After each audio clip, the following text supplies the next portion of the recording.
doors designed to be water resistant? Are they? Storefront doors. They're not designed to be, we don't test them for water infiltration, okay? It's usually if storefront doors are leaking, it's a building design problem, okay? Because they're not. Now, do we have doors that are water resistant? We do. We have like the sliding doors. You guys have installed some of our sliding doors. We have terrace doors, the multi-point lock doors that are a pain to install. We do have doors that are water resistant. The problem is that storefront doors have to be compliant with code-driven access requirements. Okay, code-driven access requirements. So, is anybody familiar with what the ADA is? Who knows what the ADA is? American Disabilities Act. That's the Americans with Disabilities Act. It's civil rights legislation that was enacted in 1991. Was anybody here around in 1991? Okay. I was actually active in the business then, and a lot of things that involve building construction and in particular for us, storefront doors and entrances changed overnight. One day we didn't have the ADA, the next day we did. What the ADA is basically, it's civil rights legislation that basically states that buildings have to be accessible to people with handicaps. So what is it that you see on a daily basis that is a result of the Americans with Disabilities Act? Ramps. What else? 10-inch bottom rails. 10-inch bottom rails. That actually didn't come from the ADA. That's a local code thing, but that's a good. You're thinking along the right lines. What else? Anything? 36-inch wide doors. 36-inch wide doors. What else? Yeah. What's our maximum threshold height? Half inch. What else? I mean, not just on our products, but everything. Handicap parking. Okay.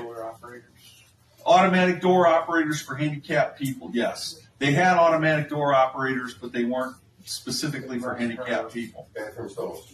Yeah, bigger bathroom stalls. All of this stuff. Now you go to a store and you got a bunch of handicapped parking spaces, right? Didn't used to have that. The handicapped people would have to find a space just like the rest of us and work their way across the parking lot. And then what they had to do is they had to figure out how the hell they were going to get their wheelchair over that bump on the curb, right? What do we have now? We have the cutouts and the curbs to allow them to come up, okay? Back in the day, we had stock 2-foot 6-inch wide doors. Can you have those now? No. The other things that changed were hardware locations on the doors. Used to be come up and I'm 6 foot too. This is convenient. The lock is right here. The push bar is right here. What if you're a dwarf? Or what if you're sitting in a wheelchair? Are those convenient for you? No. So everything, the push-pull hardware moved down. The locks used to be above the push-pull hardware. Now they're down below. Latch locks, things like that, that's all down low. So all of that stuff changed overnight. And our doors have to have the potential to meet those requirements. In addition to the ADA, there are also emergency ingress and egress requirements. Okay, the ability for people to exit a building or enter a building in terms of like an emergency situation. Okay, so for that reason, our storefront doors are not water resistant. Okay, however, we do not necessarily just want to say, oh, since the doors are not water resistant, let's just go ahead and drain the storefront into the door area. Okay, so what we want to do is we want to make sure we're sealing the back of the door jamb to the sill flashing in a manner that when you actually set the pocket filler, snap the pocket filler in, any water that runs down the pocket filler needs to be diverted out to the sill flashing to where it can drain out through the weep holes. We don't want it sitting on the sealant or coming in through the bottom of the door jamb into the entry area.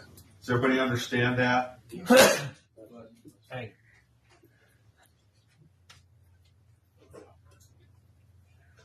Now, me personally, I don't like this. Okay, I think that's a difficult seal to do effectively. It requires attention to detail and extra workmanship, doesn't it? Sometimes. Okay. What people will do is they'll lay a couple of pieces of backer rod down in here. That way they're not completely filling this full of sealant, and then they're gunning the sealant in and kind of tooling it in. Right now we're working on some potential ways of installing door framing to where this type of thing doesn't have to be done anymore, but that's just kind of in the concept phase right now, okay? But that's important, where your sill flashing butts up to the back of the door jamb. We need to treat the back of the door jamb. We can't put an end dam in here, can we? Why? Because we're going to have a sill with glass in it, and that's not going to work with the end dam geometrically there, okay? Okay, now after we've got the sill flashing installed, we're ready to start setting the frames, okay? And this is, what's your name again? Dan. Dan? Dan. Dan. So this is what Dan was talking about.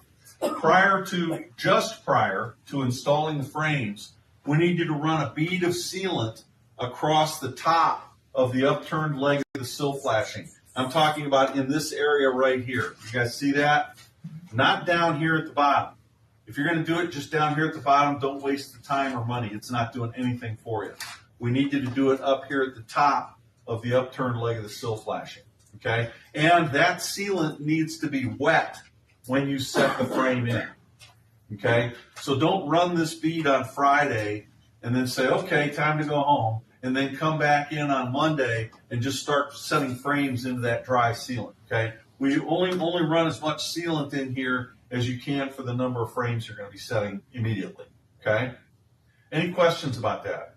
I'll talk about why it's necessary to do here in just a second.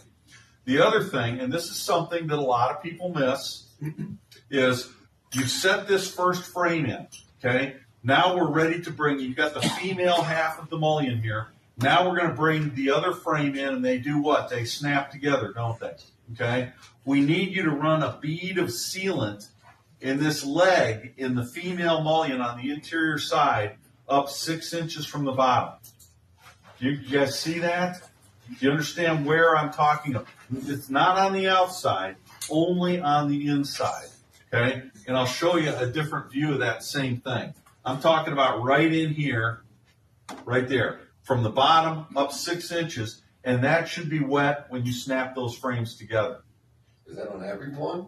That's on every one that you're snapping together. Okay? Do you see what I'm talking about? Okay? The reason for that is during a wind and rain event, I mentioned this earlier, the sill flashing will fill up with water. How much water depends on how much pressure difference there is between the outside of the building and the inside of the building. But for discussion purposes, let's use testing as an example, whether it's being tested in a lab or whether it's being tested in the field on site already installed. So what they do when they're testing it is they build a chamber on the inside of the frame, and the chamber is taped or sealed to the inside of the frame, okay?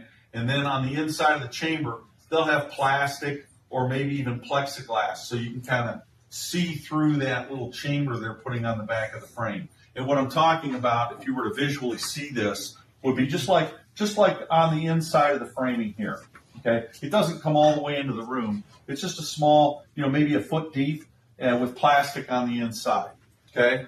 Then, after they've got this installed, they hook a vacuum hose up to it, and they have some barometers and things like that for measuring the air pressure.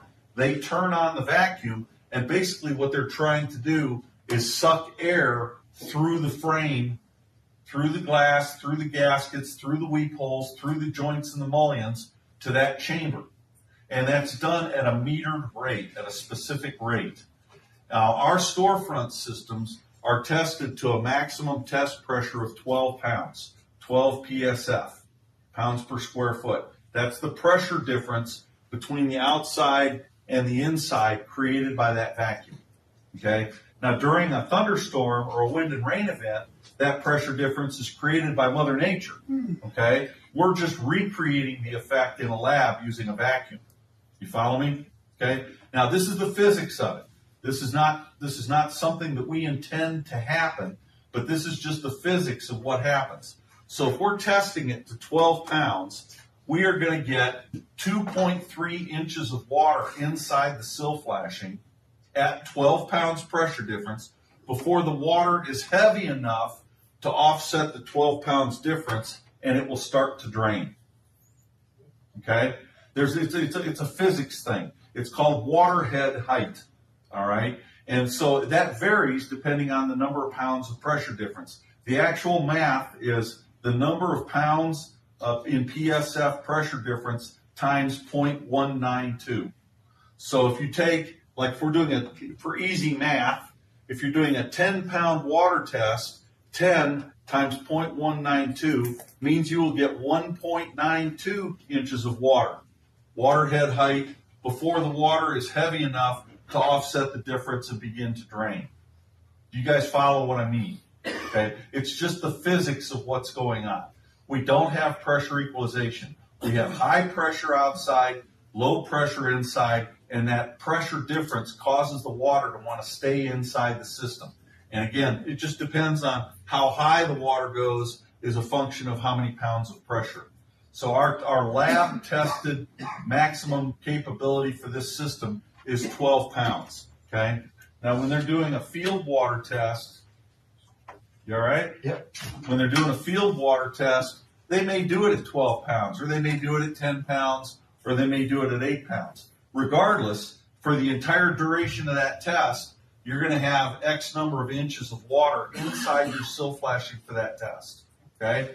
Now, if you have, I don't know if it's not here. So if you have caulked this down at the bottom, that's not going to stop water from getting into this narrow channel back here between the back of the sill and the sill flashing. And when you have water moving with an amount of force, the force being 10 pounds, 12 pounds, 8 pounds, whatever it is, and that water goes into a narrow space, what happens to the water?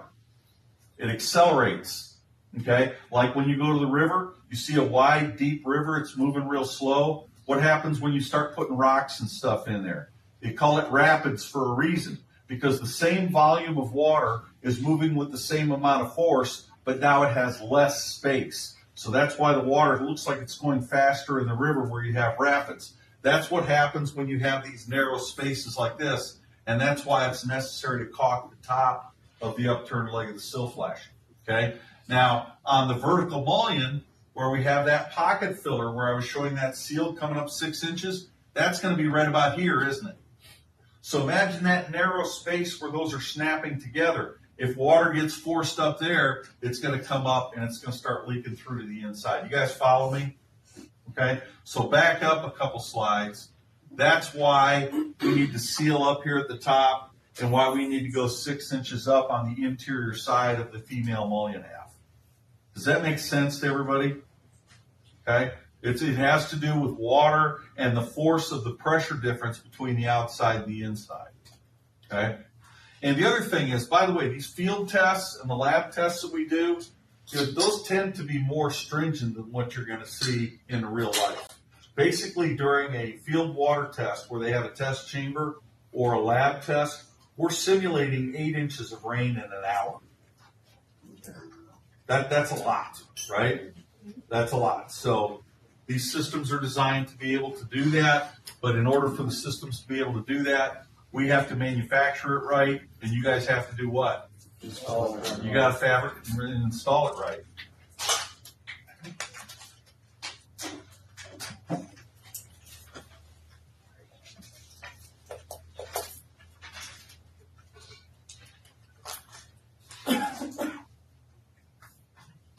Okay, this is showing installing the receptor. Again, I don't want to spend a lot of time talking about that unless you've got some specific questions. The expansion mullions. Remember I talked about that. We talked about the splice joints having to be installed every 12 to 15 feet in long runs. If you have a long run of storefront, we have to have the expansion mullions every 12 to 15 feet. This is what the expansion mullions look like. They fit together, but they don't snap together. Okay? The idea being that if you install this expansion mullion when it's really, really hot outside, okay, you're going to want to close the mullion in tight, and then when it gets cold, the mullion can actually kind of come apart a little bit. And these gaskets are controlling the air and water from flowing through from the outside. You follow me? So it's not like a snap together mullion. It's fitted together and it's designed to be able to open and close as you get expansion and contraction. Okay? And again, so if you're installing it in hot weather, you're going to want to close this mullion up to a very minimal width, as minimal as you can make it. And then when it gets cold and the horizontals get shorter, it can kind of pull apart and open up. Conversely, if you're installing in cold weather, you're going to want to install the expansion mullions spread apart somewhat so that when it gets hot and the horizontals want to grow, it can close back up. Does that make sense? Okay. And again, these need to be located every 12 to 15 feet in long runs. If your run is over 24 feet, you should have these every 12 to 15 feet. In terms of where they should be located, they don't need to, their location does not need to necessarily correspond with the sill flashing splices. My advice is if you have a long run of storefront, I would have this be the next vertical mullion over from a door jamb. Okay, so you would have a door jamb with its side light, and the other edge of the side light would be the expansion mullion. That way, if you have cumulative expansion building up, it's accommodated at the expansion mullion, and it doesn't have an impact on the door jamb. Okay, so I would say this should be every 12 to 15 feet. Best location would be next mullion over from a door jamb. Okay, any questions about that? Okay, and again, this is ultimately what your properly installed sill flashing is. We're shimmed up how much? Minimum of 3/8, but level. And what do we have here? Weep holes, 2 per DLO. How big are they? 5/16. Who said quarter inch? I said quarter points. Okay, quarter points, good. Okay, I thought you said quarter inch. 5/16, right? Fasteners holding it down to the sill flashing here. This is showing a penetration where we're anchoring the sill flashing down to the substrate. And of course, we're going to clean that screw and seal over the anchor head here. We can also anchor back here. I don't know if you guys are familiar with the term V groove. You guys know what a V groove is? So when we extrude these different components, in this case the sill flashing or the sub-sill, we have physical grooves in it's not a big groove, but you can feel it with your thumbnail. You know, it's not just something you see, you can actually feel it. That's when you see a V groove, generally that's a center line location for a hole that needs to be drilled. And in the case of the sill flashing, you can either anchor it back here or you can anchor it, there's a V groove right there too, you can anchor it up here. Just whichever works best for you and your project. What some of my customers do is they'll alternate the anchors. They'll do one in the front, one in the back, one in the front, one in the back. It doesn't matter. But the problem you have sometimes is maybe this screw right here is very close to the edge of the concrete, and they don't want you drilling down into the concrete if you're too close to the edge of the concrete. What happens if you drill a hole in concrete right close to the edge? You have what you call spalling that occurs. And if this happens to be the edge of the concrete right here, they may not want you drilling here, so it becomes necessary to drill back here. Conversely, if you have a hollow wall cavity or something back here where you can't anchor it here, then you may need to anchor it there. You follow me? So it doesn't matter where you anchor it to us. We're just providing, different locations. The main thing about the sill flashing is that the sill flashing is shimmed in a manner that supports the weight of the glass. Okay? So in other words, if you just put a shim back here and you didn't shim it out in front, what do you think would happen here when you put that glass in? Yeah, it would want to pitch it, wouldn't it? Yeah. Okay. Any questions about the sill? Okay. What you're going to find is we're going to spend more time today talking about storefront installation. And, it's a lot of people think that, curtain walls are more complex. The reality of it is curtain walls are relatively simple compared to storefront. Curtain walls, you don't have to worry about flashings and end jams and a lot of these expansion mullions and stuff like that. So the curtain walls actually tend to take a lot less time to talk about than the storefront systems do. Okay, so no more questions about this right now, right? Okay. Remember we talked about this right here, right? What's the problem with that? Looks like shit. Well, it looks like shit. It looks like shit. Yeah, that's number one. Yeah, that's number one. It looks like shit. But what's it doing? It's rusting. It looks like it's leaking too, doesn't it? Yeah. Okay. And then do you think those little threads, is that going to be, something if they get an extreme wind event? Are those threads really going to hold that thing in? I don't think so. Okay. But obviously, it's an improper application of fasteners. It's an insufficient anchor. It's visible. The architects don't like to see exposed anchors. Sometimes we can't get around exposed anchors. But we have, in the storefront business, we and our competitors have all devised ways of installing these systems without having exposed fasteners. And so it's a visible fastener. And then you got rust and leaks and all the other problems with having it like that. What else do you notice that's wrong with that picture? Yeah. And you can push that damn thing in. What else? Come on, there's something else more obvious. It looks like it's on runnel in that area. Glasses fall through. What about here? It goes down. It's just sitting on the concrete, isn't it? They didn't shim it up at all. That's all right there. Okay. How do you like these? They got two of them. But look what's happened to the sheetrock here. What do you think's happening there? They're leaking, obviously, right?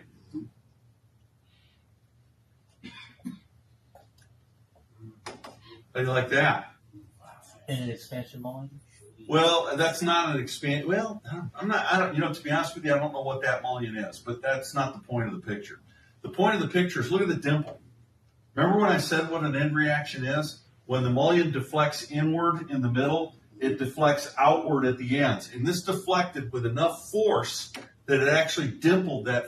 I'm surprised the threads of that screw hung on, but it dimpled it to the point that when the wind let up, it wouldn't even go back. Look at this gap here between the sill flashing and the back of the mullion that's created by that. Okay? So again, there's a right way to do things, isn't there? That's not it. That ain't it. What do you think happened here? It looks like it's pretty hard down. Yeah, it's hard down. So this particular job, this is one I went to. I took this picture. I love some of these pictures. Pictures worth 1,000 words, right? So what you're looking at here is this is the sill flashing, and this is the sill of the storefront. This is on a condo. This is not our current generation sill flashing. This might have even been just a piece of brake metal that he used as sill flashing, which is better than not having anything at all. Nevertheless, they didn't shim it up.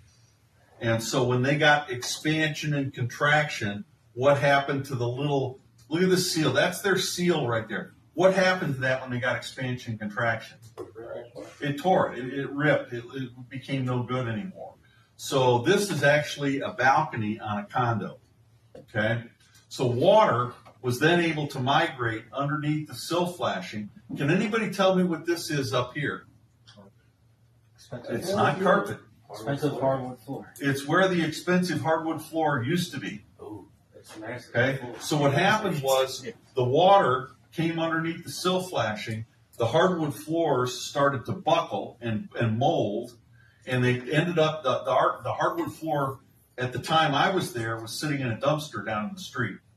So on this project, they had, and so we got into a thing, and I'm out there walking around looking at it and stuff, and they're threatening lawsuits and all kinds of stuff. And they said, so why do you think we got water in here? And there were actually a couple of reasons why, but the main reason why was because of this. And I explained, why we want the sill flashing shimmed up, so that you can get a backer rod under there and get some sealant in and tool it. So if you get expansion and contraction, the sealant can flex and it doesn't tear. And that's not what happened. And the customer goes, I don't think that's what happened. I think the water came in from above the storefront, from the panels, and it ran down on the inside, da da da da. And I just had a bottle of, I had one of these right here. That's what I had. And I poured it down on the ground right in front of this. And before I could even kind of kick it back towards the storefront, it was already starting to come in on the inside. Okay? So that guy So what that guy ended up having to do, the guy meaning the glazing contractor, Is that sidewalk on the outside right there? this is a balcony. Yes, it's concrete. It's a concrete balcony. Okay. So what this guy ended up having to do was remove all the frames and move the frames up, which he couldn't do because he had no caulk joint at the head.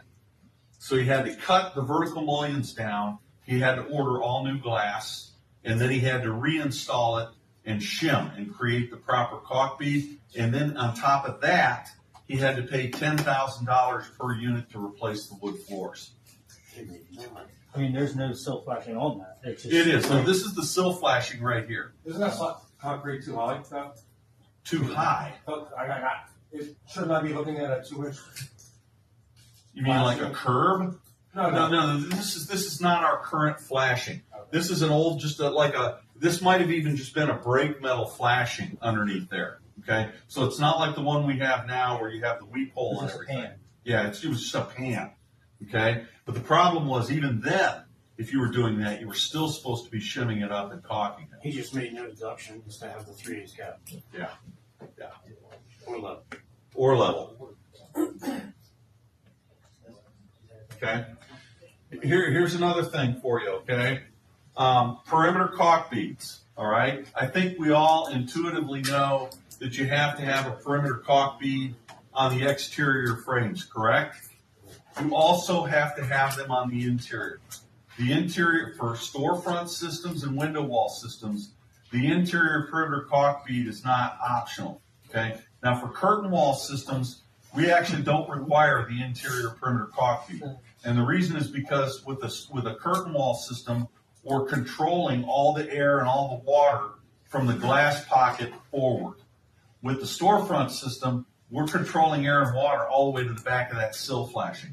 Okay? And so what ends up happening is if we don't have the interior perimeter caulk bead, then we don't have control of the air that's flowing into the system. And what will happen is it'll all want to take the path of least resistance. So when you have a storefront system where you have a caulk bead on the outside, you have glass stops and gaskets and glass, and you're sucking air in here, where is the air going to want to go?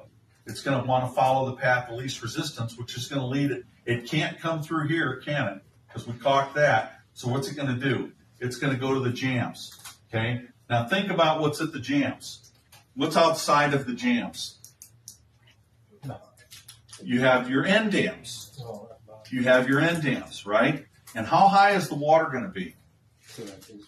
Right up to the top of the end dam, right? So if all the air is moving towards the end dams, what do you think happens to that water? It gets pushed over the end dams and you have leaks. Okay? So we require the interior perimeter caulk beads. That's important too because if they're ever doing a field water test on you, the testing guys will not want the interior caulk bead to be in place. Why is that? Does anybody know why? So they can see, yes. So they want to see if it's leaking. Okay. The problem is it might be leaking because there's no interior perimeter caulk bead. Okay. So one thing that the field test, there are rules for field testing. One of the rules is that the installation has to be complete, and that includes what? Interior caulk. The interior caulk bead. So typically I get into this argument or this discussion with testing engineers, and the problem with the testing engineers, it's not really a problem, is their area of expertise is testing. Their area of expertise is not how our systems manage air and water. So that they may not even understand that can be a problem, okay? Because a lot of them have said, oh, every time I come to one of these jobs, you guys say we have to have the interior caulk bead. Okay. The problem is nobody's ever explained to them why. Okay, that's the actual problem.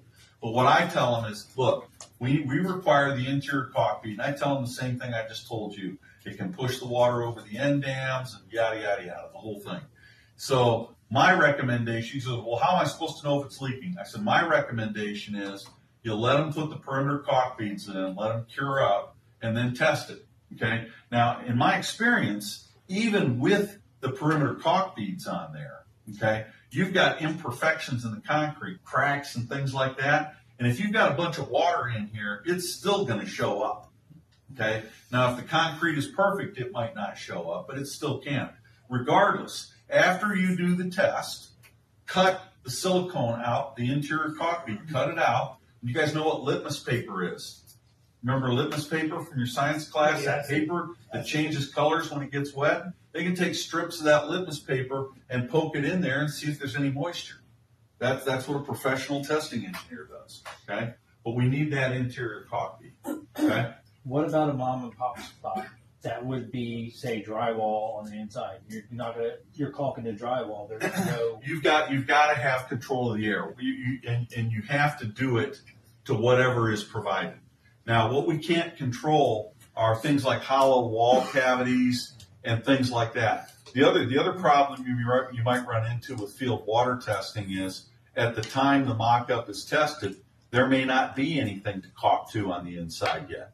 You know, they may just have like a cold-formed steel stud wall down there, or there's nothing finish to caulk to. They don't have the blue skin in, or whatever the hell it is that's going around the perimeter of your frame that's providing an air or vapor barrier for the building. That's what you need to be caulking to. Okay, we don't have any control over that. All right, but when that occurs, like in the field testing, what I've seen them do is they'll get some of that peel and stick material, and they'll stick that to the frame to whatever is there to simulate the perimeter caulk bead. Okay, so I've had numerous projects where they fail the water test. We look into it, everything looks good, the gaskets are right, everything's tight. They caulked it, they got end dams, they got water deflectors, they got all this stuff. The only thing that's absent is the interior perimeter caulk bead. So then they either do the interior perimeter caulk bead, or they put the peel and stick around to simulate it if there's nothing to caulk to yet. And that same thing that failed the test, last week passes it this week. That should be proof enough, right? I've got at any given time, I've got 2 or 3 projects where that very thing has happened. Okay. So the interior is just to cut off the wind. Just for air, yeah. So I actually, we had one that we did. This was a resort at Disney World a couple years ago, where I got a call from the customer and they said, "Hey, we've been failing some water tests down here, and they want somebody from YKK to come down here the next time we do the test." I'm like, okay. And so I go down there, and it's in one of the resorts. I can't remember which one. I don't know if you guys go to Disney or not. They've got all these different themed resorts. It was one of them. And so they have a room that's about the size of this space right here. Okay, and the system that we're testing is actually a window wall system, which is very similar to a storefront. Okay, and it's in a wall right here. And so in this room, there are 20 people watching this test. 20 people, okay? And it's like 14 or 15 people from Disney, the general contractor, the glazing contractor, the architect, and me. And so they're getting ready to test. And as I walk into the room and I'm looking at it, there's no perimeter caulk bead. And there's nothing really even to caulk to on the inside. And so and the testing engineer is setting it all up and everything. And I said, time out. I said, before you guys get started, I'm going to save everybody a lot of time and a lot of money. This will fail. Oh, what do you mean it's going to fail? Oh, everybody's all, it like upsets people. And I said, look, you have this system installed, but there's no interior seal for the air. We have to control the air, or the air will push the water through the system and you'll have a leak. And they'll say, well, what are we supposed to caulk to? I said, what's ultimately going to be there? I don't know. Aren't you guys going to? And so we kind of talked about all that kind of stuff a little bit. And I said, the other problem you've got was without this, or the other problem you've got is they were going to do a 15-pound water test on it. And I said, this system is only tested to 12 pounds. So they talked about that. So they went and they decided to not pay any attention to me and test it anyway. And I could see the end dam. The end dam was, I could almost reach out and touch it, except that the test chamber was blocking my access to touch it. I'm standing there watching it.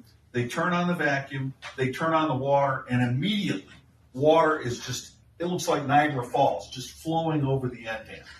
And the guy said, well, you said it was going to do that. And then they're all, oh, we think there's something wrong with the system or there's something wrong with the way it's installed. I said, that could all be true. But I said, until we get around this air control problem. So then I explained to them just the same way I did to you about water building up inside the sill flashing and the air pushing it over. And they're all going, oh, yeah, that's what it looked like. And so then all of a sudden they're all kind of on board. They get what I'm explaining. You know, for all they know, I could be giving them a total line of bullshit, right? But it makes sense. It's logical to them. So they're all going, oh, okay. So now they're coming up with a way of, they were going to put something on the wall and they were going to take some blue skin and use that around the perimeter because there was nothing to caulk to and then retest it. And the only guy that didn't get it was the head, they have Imagineers at Disney. That's what they call him. He's the only guy that didn't get it. He goes, but I don't want what you guys are doing. Then water will be trapped in the wall. And I said, no, the water won't leave the system. If you control the air on the inside, that perimeter caulk bead is not stopping water from coming in. All it's doing is stopping the flow of air that's pushing water in. And eventually he kind of got it. And so they did that. They put some sheetrock on the walls. They ran the blue skin through, recaulked the outside, wrapped it on the inside. They did nothing to the framing system. Absolutely nothing to the framing system. Tested it again, and we went. Yes. Are you talking about air pressure? You're basically talking about air pressure. You're not talking about the flow of air, right? Well, that's what air pressure is. Okay. All right. Air pressure is the flow of air. I mean, so you're not talking about wind, for example. Well, in the real world, it's wind. Wind is evidence of air pressure. Oh, Okay? When we're doing testing, that is simulated by using vacuums.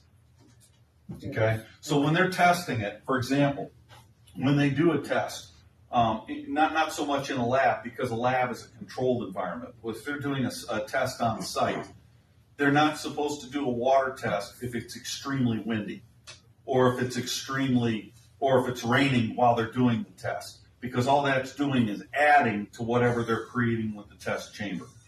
So the test chamber is just simulating the air pressure that you get during a wind and rain event. You follow me? So like whether we get water building up inside of here because we have a vacuum on the inside creating the pressure difference, or whether the pressure difference is created by wind blowing against it from the outside, the effect is still the same. The introduction of air and water to the interior of the framing system. Okay? So why not just seal the top of the end dam and contain the sill flashing? You'd make the sill flashing more or less airtight. It's not. It's never going to be. From outside and inside of the door, there's a vacuum. There's inside. Well, outside you have a pressure. He's right about that. But you've also got you've also got seams in the system that are not watertight. The gaskets up against the glass, that's not watertight. When you apply pressure, if you have water sitting on the gasket, that's how water gets into the system. But if all the water that's in the system falls into the contained sill flashing, what happens as this fills up? That water is going to fill up. It's going to come through everywhere on the inside. It's going to come in through the metal-to-metal joints. It's going to come up through the gaskets. And so more recently, a job in Pittsburgh, they called me, we failed a water test. Oh, my God, we think your product is defective, blah, blah, blah, blah, blah. I said, where's the water coming in? It's coming in everywhere. They got water coming in through the gaskets on top of the horizontals. They got water coming in through the gaskets on top of the sills. They got water coming in through where you snap the mullions together. They got water coming in everywhere. And I said, send me a copy of the test report. When they do these field water tests, usually within a day or two, they produce a written report with pictures and stuff like that. So I can either take the anecdotal description of the test that the customer gives me, which is usually not worth anything, or I can read one of these test reports.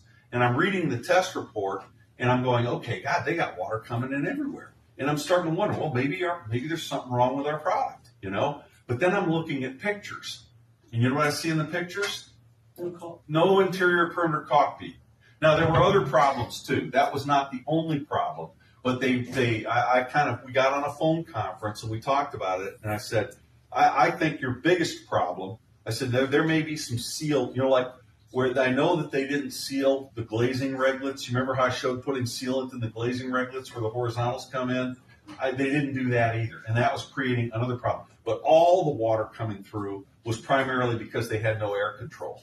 And so I said, we require that interior caulk bead. And I had the same discussion that I have with everybody about it. And so some of the people, the general contractor and the architect, are kind of getting it. The customer didn't get it.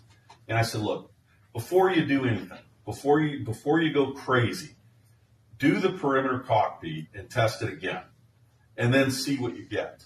And so they did it. They did the interior perimeter caulk bead. They waited 3 or 4 days for the caulking to, stiffen up a little bit.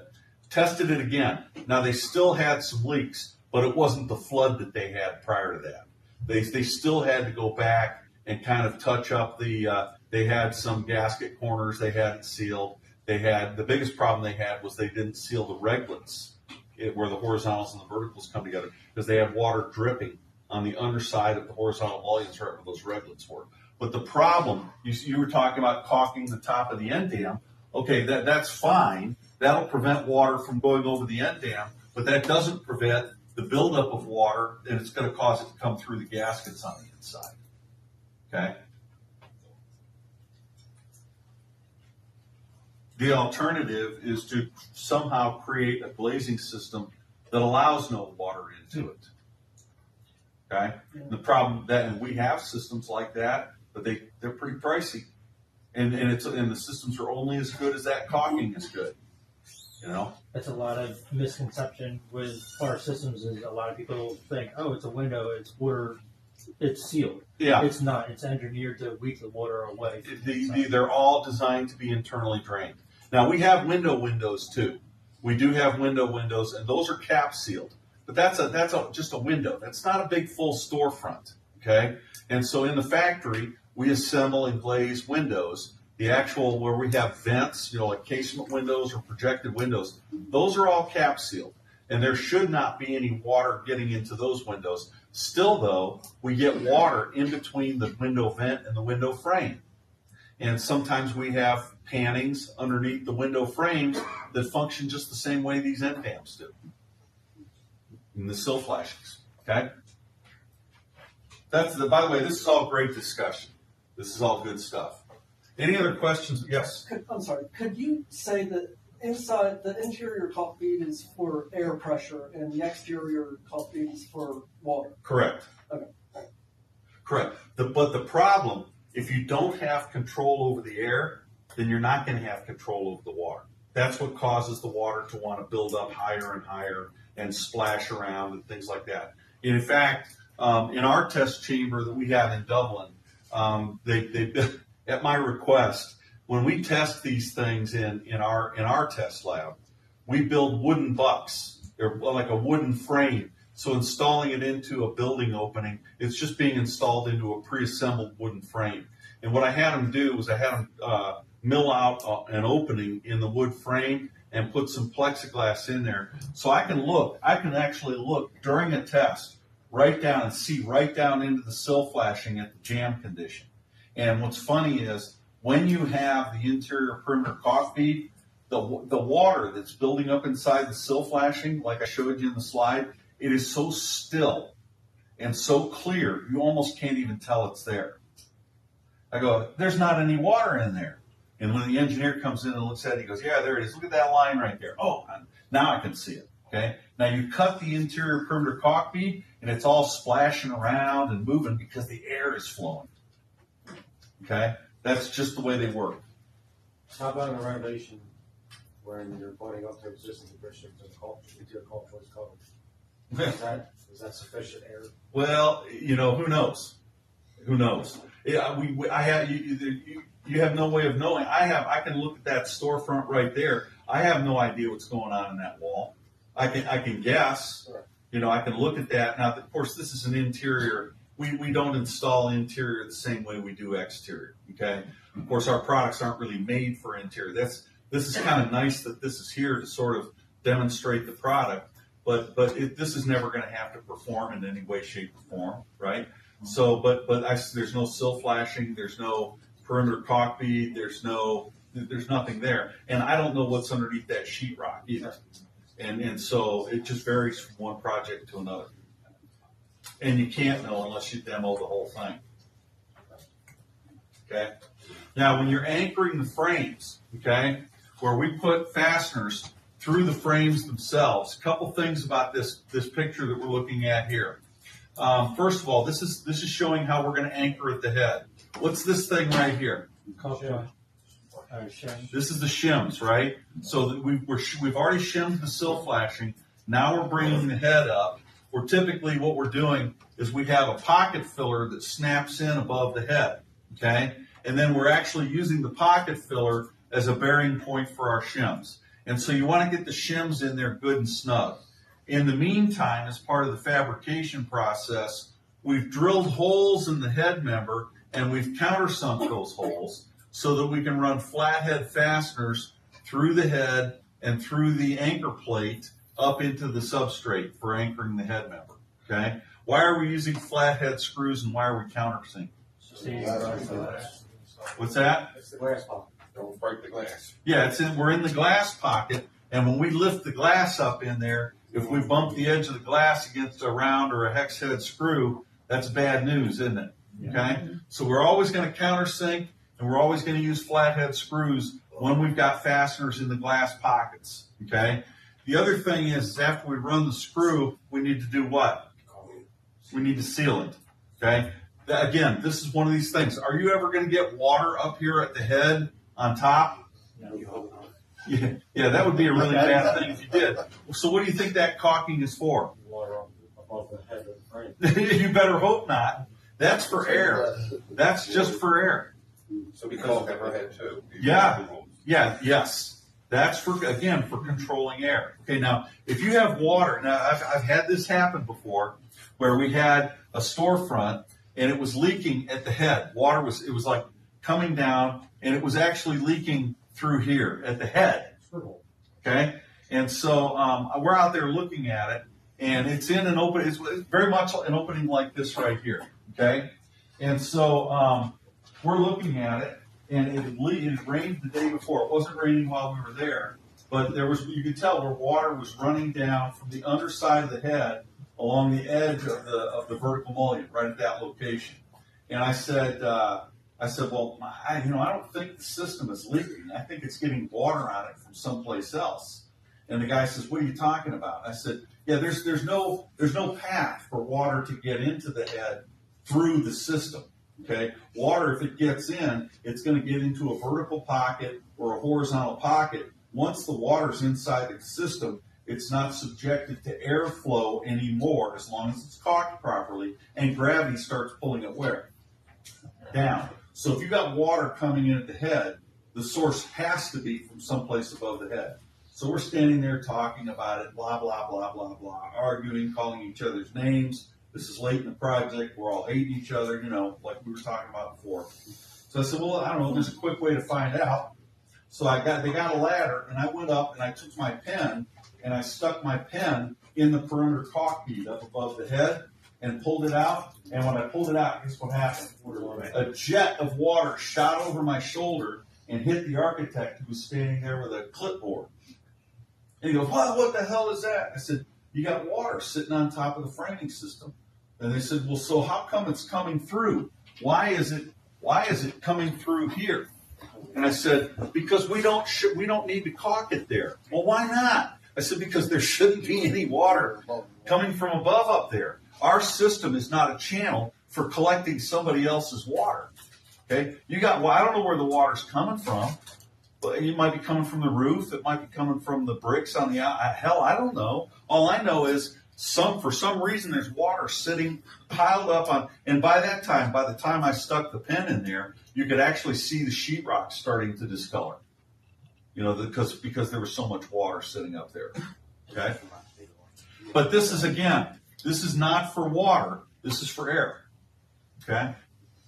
And what's funny is, the only time I've had that be an issue was we did a project where they were complaining about whistling noises, right? And I'm looking, and everything's looking pretty good. And I actually have my father-in-law was a medical doctor, and I was telling him about projects where I would go trying to identify, air leakage and stuff, and he gave me a stethoscope.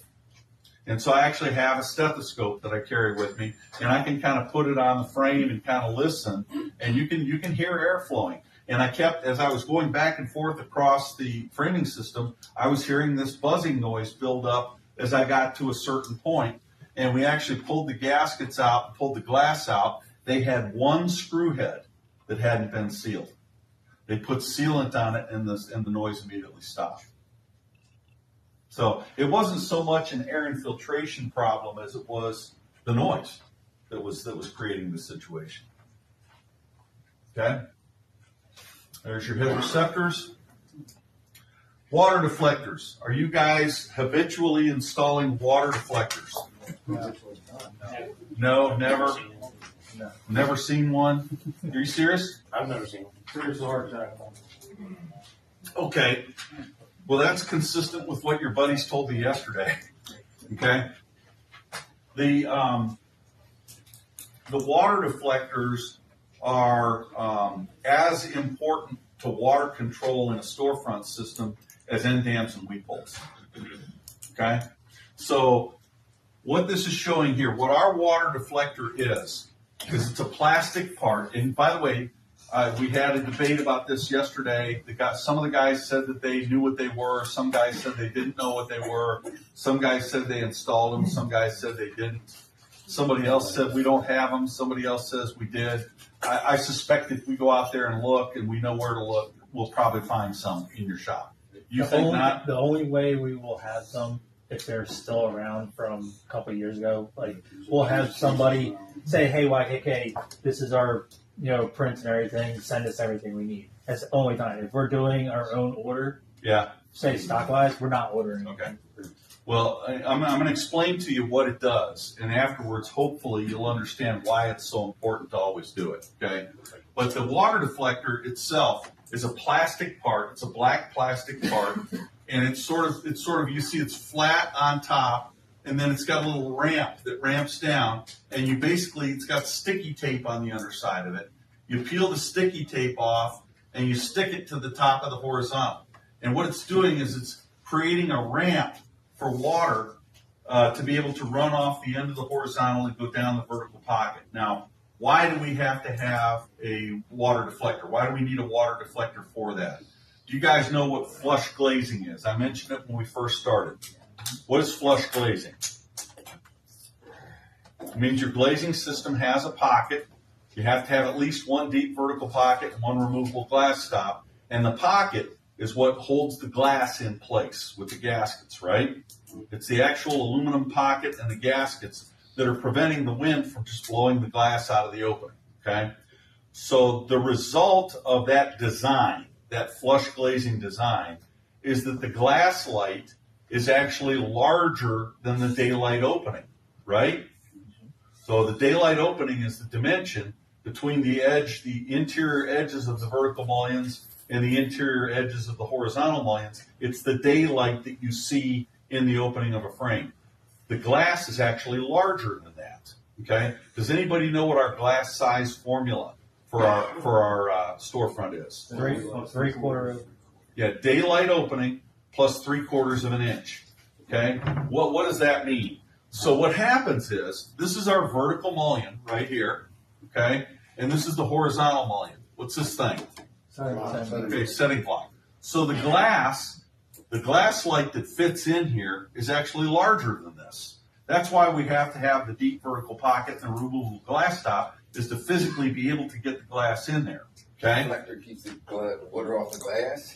Well, there you go. So the glass light is actually wider than the horizontal is long by 3/8 of an inch on both sides, right? So what happens during a wind and rain event is water gets inside the glass pocket, and when it builds up enough to where it wants to drip off the end of the horizontal, we want it to go down here to the sill flashing to drain out. but where's it end up going? And the best part is the other box. Now, It goes right on top of the light of glass underneath it. You see that? Mhm. Do you guys understand what I'm talking about? Okay. What the water deflector is doing is creating a ramp to divert the water past the edge of the glass so that it can run down to the sill flashing. You guys understand why this is so important, right? There is no storefront that water doesn't get into. Yes, sir. Does that get in the way of us lifting the glass to get the blocks to piece? No, because I say no because there's actually a piece that comes down here too to kind of show to be able to position that water deflector properly on the end. But this portion of the water deflector and the portion that stick down are soft rubber.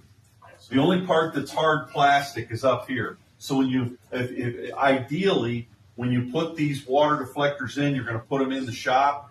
By the time they get out to the field, before you guys are sticking glass in them, the sealant's hardened and it's kind of gluing that thing into place. So when you lift your glass up, if you bump into the water deflector or even the part sticking down, it just kind of bends. Okay? All right? And these go at the end of every intermediate horizontal.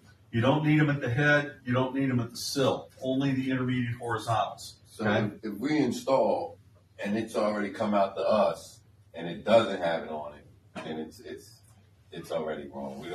We're not going to install them right in the field. Well, that's up to you. That's up to you guys to decide. But if you get them in the field and they're not there, I would ask you to please contact whoever the appropriate authority is and say, nobody installed the water deflectors. We need to get water deflectors out here because it will leak, or at the very least, you'll get water on top of your IGUs, and then what happens to your IGUs? They're going to fog up on you. Oh man, this is supposed to be a good day. You're taking this all wrong. So here's You're the bummed problem. out. You're bummed out by all It's this. easy for you to say it here, but then when we're out in the field, it's a lot harder to get No. it done. And I've been there. I understand. Right. I'm just telling you so that you understand this stuff. It's one thing to live in ignorance. It's another to understand everything about what you're doing and then take steps to make sure it gets done properly. That's why I'm here. Okay? I'm not here to say, you don't need those water. Oh, you don't need those end dams. I'm here to try to explain to you why you need to have them. And it's up to you how conscientious you are in terms of how you deal with it. If we had to install it in the field, could we install it with just double face tape? No. Okay. You need the sealant too. Okay. So you remember when we were assembling the frames, we were putting sealant in these glazing reglets, right? Mhm. Okay. The reason is because when we have water in the horizontal, we only want the water to go off the end of the water deflector. We don't want it migrating down these reglets. And notice that the water deflector, there's a little space between the edge of the water deflector and the back of the reglet. We need that sealed too. So one problem I run into is guys not sealing this when they're assembling the frames, then the water can run down that tube. That's what happened to that job in Pittsburgh that I was just telling you about. In addition to not having the interior perimeter caulk bead, they also did not caulk those, okay? Now, what I see a lot of times with the water deflectors when they're installed in the field is the guys put them on here and they only caulk this edge right here. They stop at the end of the horizontal. What you need to do is go down the ramp and caulk the edge of the water deflector to the back of the reglet, okay? Because if the frame is even the least little bit out of plumb, the water might want to run down here and drip down this edge right here or this edge right here, which is going to take it down on top of the glass, okay? You guys understand. That's why we're talking about this stuff, is for you to understand this and why this is all so important, okay? Any questions about it? And I've already talked to the I've talked to Matt and Joe. They all know about this stuff. Okay, so it's just gonna be more information, and you're just gonna have maybe a slightly different way of doing things moving ahead. So here's a problem we had in the past. So many years ago, we tried doing this for I don't know, a couple months. You remember us trying that? The problem we had a lot was when we would set the glass, we would knock them off. Well, Like if you're setting a bigger piece of glass, that a lot of times we're sliding it across Yep. the bottom, we would just push that. well, remember what I said before. If you're caulking those into place in the shop, okay, and that sealant cures up, the bottom part of the water deflector is soft enough where that shouldn't happen. No, we were knocking it off, setting the glass on top when we were going across the top of the horizontal where that sits on top. Here? Yeah.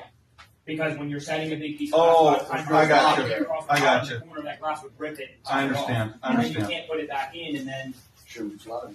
you have to not set that glass for 2 more days before Yeah. it inlet here. Yeah. That was a problem we were having with that. Well, Is that no matter, even if we were doing them in the shop, we were still knocking them off, every other one. yeah. I guess, I think it's. Shouldn't be sliding glasses. Or they're not designed with that, and then they would have to make them shorter to glue to the bottom, because they would be down 5/16 of an inch. The thickness of the horizontal, I'm saying you'd be putting it on the bottom side, on thermal tonnage. I understand. I understand the argument you're making. The guys I was actually talking to a different customer up in Pennsylvania on Monday. And one thing that they were along your same lines, what they were complaining about was how difficult they were having setting large lights of glass, because they felt that our glass size formula was too much glass. Okay, and so what the result that they were having was similar to you. They were having a difficult time fitting the glass in, and what their guy. So we were talking about it, and I said, well, I know that when you're flush glazing, the larger the lights of glass, the more difficult it can be, because you have to kind of wiggle the glass into the frame. That's the nature of it. And that's one of the reasons why we have inside glazed curtain wall systems that are the same way. They don't get used very much because curtain wall lights of glass are typically very huge, and they don't want to have to jiggle glaze them from the inside. So that's why we do the pressure plate system. But the guy, and again, I'm not saying that this is what's happening here, but the project manager for that customer said, yeah, he said, we can't reduce the size of the light of glass because then you're not going to have as much glass bite in the glass pocket, which is something prescribed by the glass manufacturers. And not only that, if you make the glass smaller, then you expose the spacer to view. So what he said that what he found out when the guys were complaining about it was he was going out and measuring the glass, and the glass was not the right size. The glass was that happens all that happens all the time. And your formula used to be daylight plus 7/8, right? Like I feel like back in We the were day, saying 3/4 we were adding less than you guys were recommending, because we were finding that if the glass was even heavy, it would Yeah. And there's a number of reasons for that. One reason is because we manufacture, and all of our instructions and all of our dimensions are imperial. Glass is not manufactured to imperial dimensions. It's manufactured to metric dimensions. And so there's going to be some things that are different. But what they found out was that they weren't getting perfectly square lights of glass. That was creating the kinds of problems that you're having.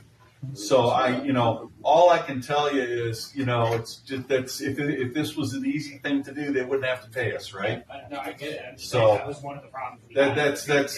That's an interesting observation. And that's the kind of information I go back and talk to our guys about.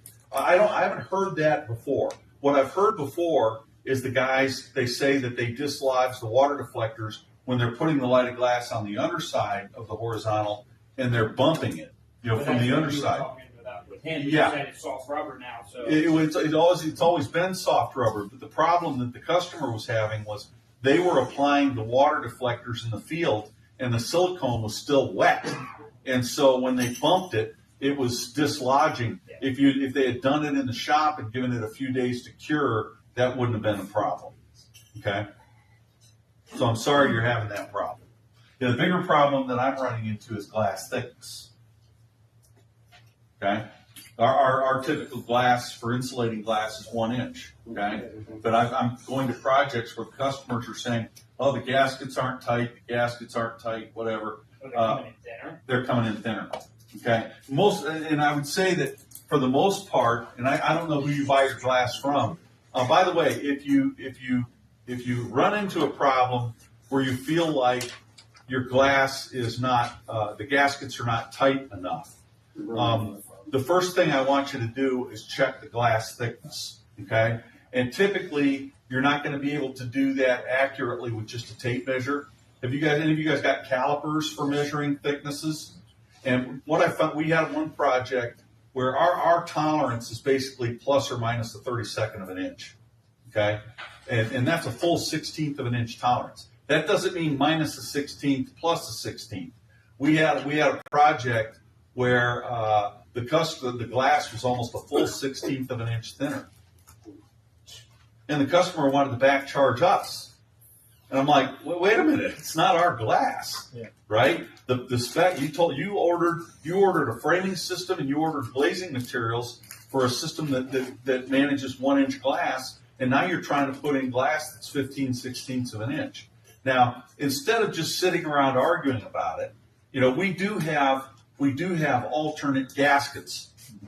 We have gaskets like for our storefront system. We have 3 gaskets. We have a light gasket, we have a standard gasket, we have a heavy gasket.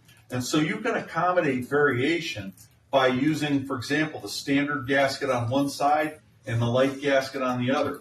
Or if you have even thicker glass, light gasket on both sides. Or heavy gasket on one side and standard. So you can do that, okay, if that becomes a problem in the field in terms of the thickness. And the thickness problem is, again, related to the metric system issue. But we had a project where they were complaining about the gasket not being tight, and I went out there. It was not a problem. The reason they were complaining was because it was leaking, and they were theorizing it was because the gasket was loose. And I went to the job site, and the first thing I did was measure the glass. The glass came from Viracon, and the glass was actually a little bit thicker, okay? Which in my mind, that's okay, as long as it's not a ton thicker. Their problem was elsewhere. They were hoping it was a tolerance issue in the gaskets or something, so it wouldn't be their fault.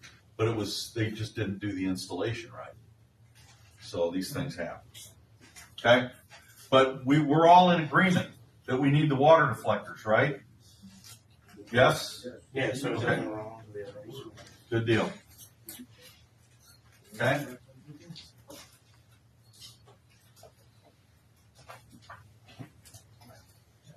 So the actual gasket installation, when you guys are installing your gaskets, do you install the gaskets in the shop or do you install them in the field?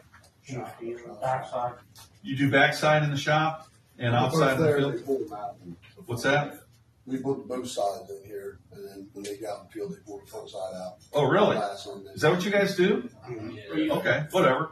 I mean, that's fine. I mean, a lot of guys, they'll cut them in the shop and bundle them together, but then you got to figure out which gaskets go where. I guess the way you guys do it, which is fine. It doesn't matter. But the gaskets, the proper size for the gaskets is daylight opening plus 1/4 inch per foot.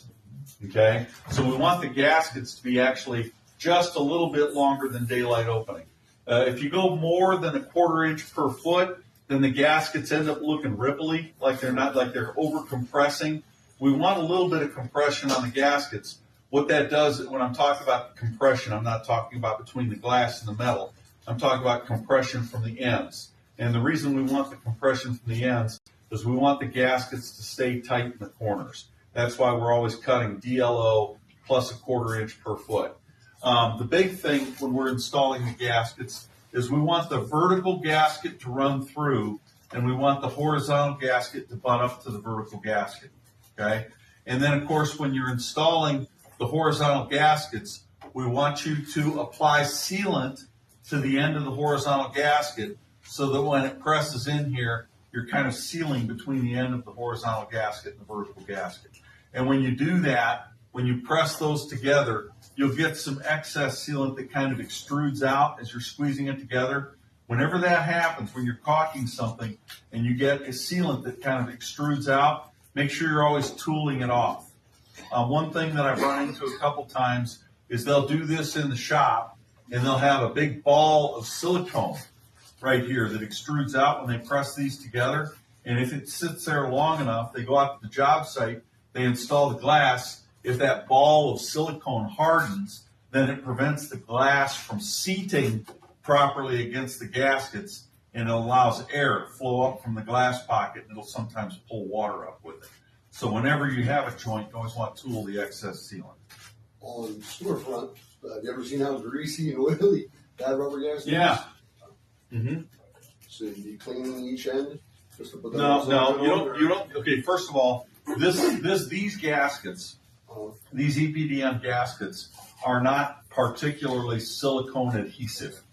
They're compatible with silicone, but the silicone doesn't really stick to the gasket. Right. All you're doing is sealing that seam between the two, and as long as the gaskets are tight, that's all you have to have.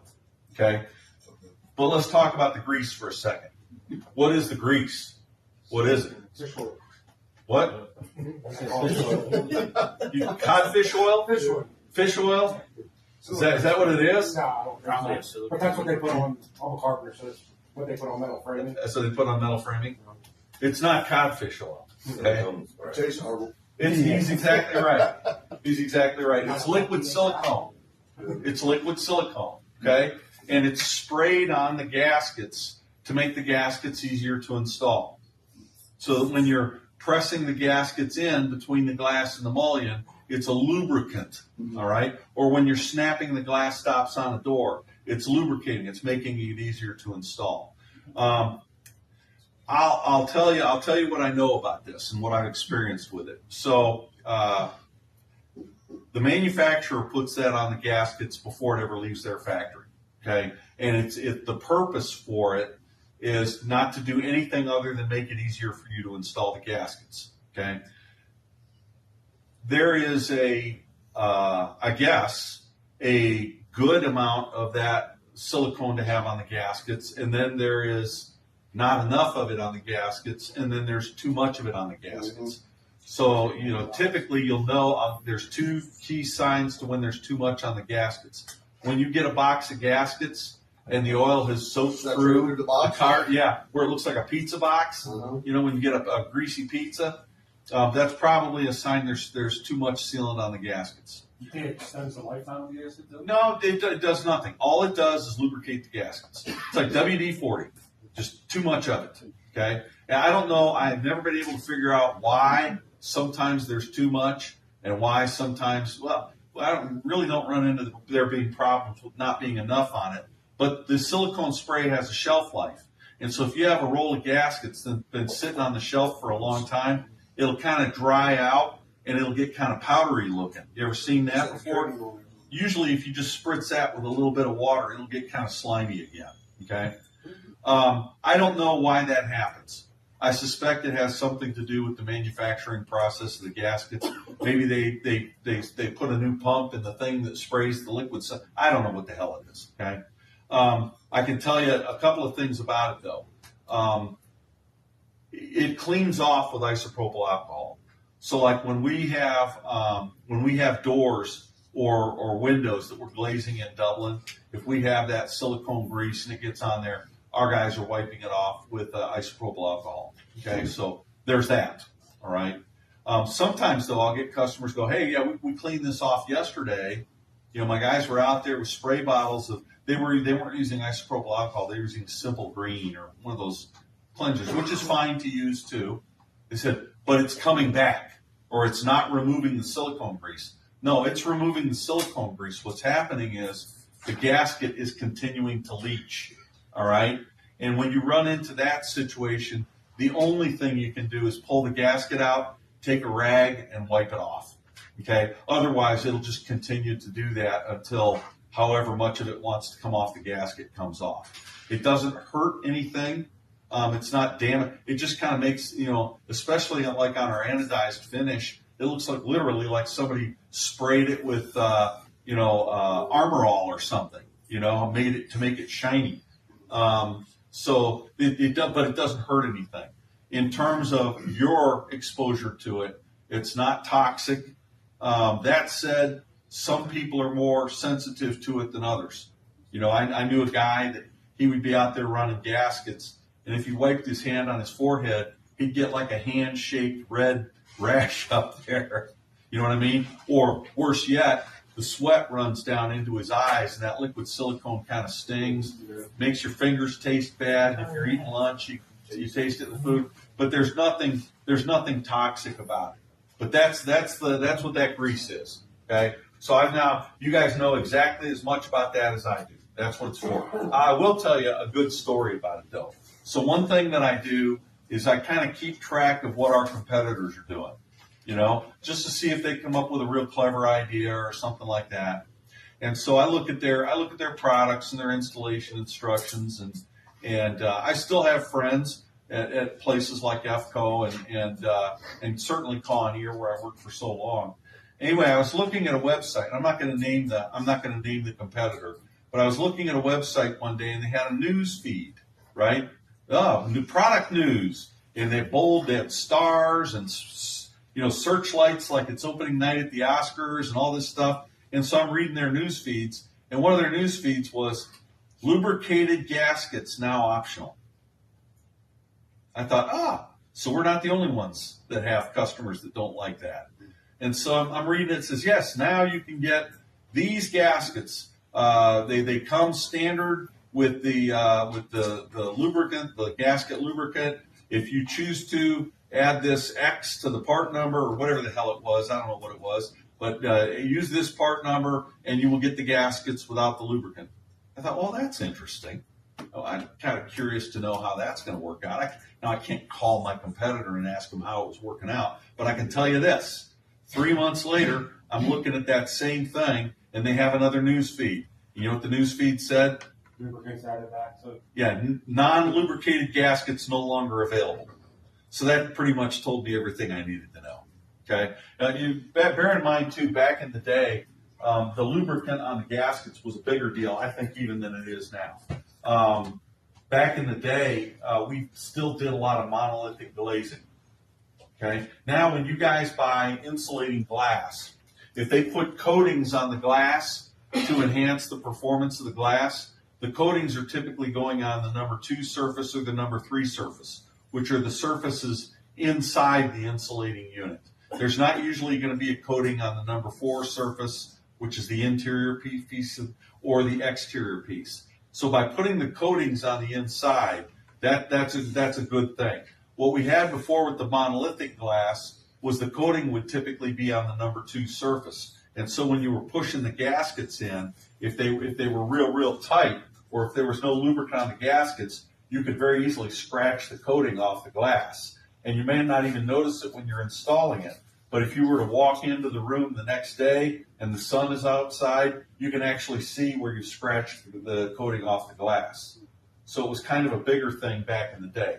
That said, if you do have gaskets that are older or not lubricated for whatever reason, one thing that you can do, if they were at one time lubricated and they've got that kind of that white powdery stuff on them, if you just spritz them with a little bit of water, that'll grease them back up. What else can you do to lubricate gaskets?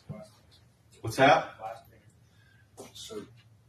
Yeah, I'm glad you said glass cleaner. That's what I use. When we're doing the trade show booth and I'm having them install the glass in the trade show booth, I'm usually using glass cleaner because it's easier to clean up, isn't it? Okay, but glass cleaner has alcohol in it, and it can adversely affect the longevity of the gaskets. So if you were to talk to the gasket suppliers, they want you using what he said, which is soapy water. So you get like a bucket, one of those buckets from Home Depot or Lowe's or something, and put some water in it and squirt some Dawn dishwashing soap in there, mix it up and run your gaskets through there, and they'll be so greasy you can't even hang on to them, but they'll be easier to install.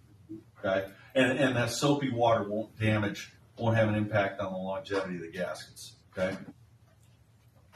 You can use glass cleaner, but I've had guys tell me they use mineral spirits, they do all these things. And again, if you go to the gasket suppliers, they don't want you doing that. They want you using soapy water.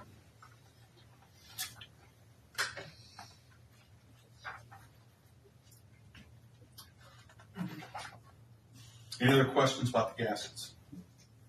Okay. What about rolling the gaskets in? Is that good? Pushing the gasket in and then getting a roller and rolling it in and then cutting it. Is that good? Probably not, because you're Why going to be not? stretching it out. Yeah, what's the roller doing? It stretches the gasket out, and then when you cut it, what's it going to do? It's going to shrink back. Oh, yeah, all of our gaskets are thermoset materials, so whatever their natural shape is, they're always going to return to that. Now, that said, sometimes you'll get a roll of gasket where the gasket's got a twist in it or a kink in it or something like that. When you unroll the gaskets, if you just lay that gasket out, especially if it's in a warm room or if it's warm outside, just lay that gasket out. Eventually, it'll kind of return back to its normal shape. But by the same token, stretching them out, if you roll that gasket in and then snip it and tuck it in, and I'll show you pictures of gaskets where there's big gaps at the ends, usually that's what's happened. They've rolled the gasket in and trimmed it, and it's shrunk back. Now, that said, our gaskets are what we call co-extruded gaskets. And I don't know if you can see it or not, but in this little diagram of the gasket right here, right where my pointer is, there's a dot. Can you guys see that? A black dot? You probably can't, okay? Maybe you can see it in your, you see it there? Look at the diagram there on page 37.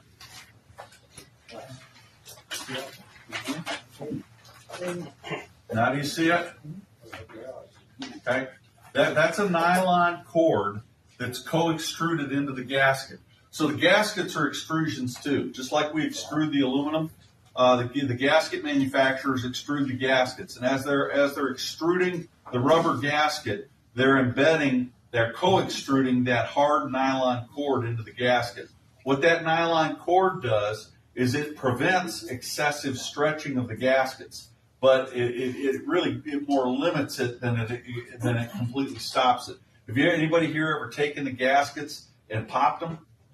You take a gasket, wrap it around your hands and give it a pull, you'll hear something go pop. That's that nylon cord breaking. And when you do that, then they get real stretchy, okay? Which is not advice for how to install gaskets.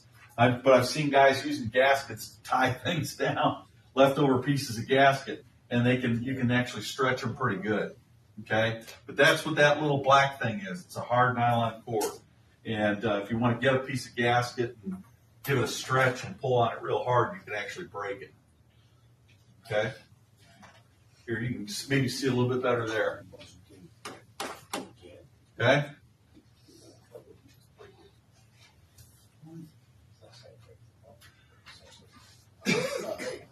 What do you think happened here?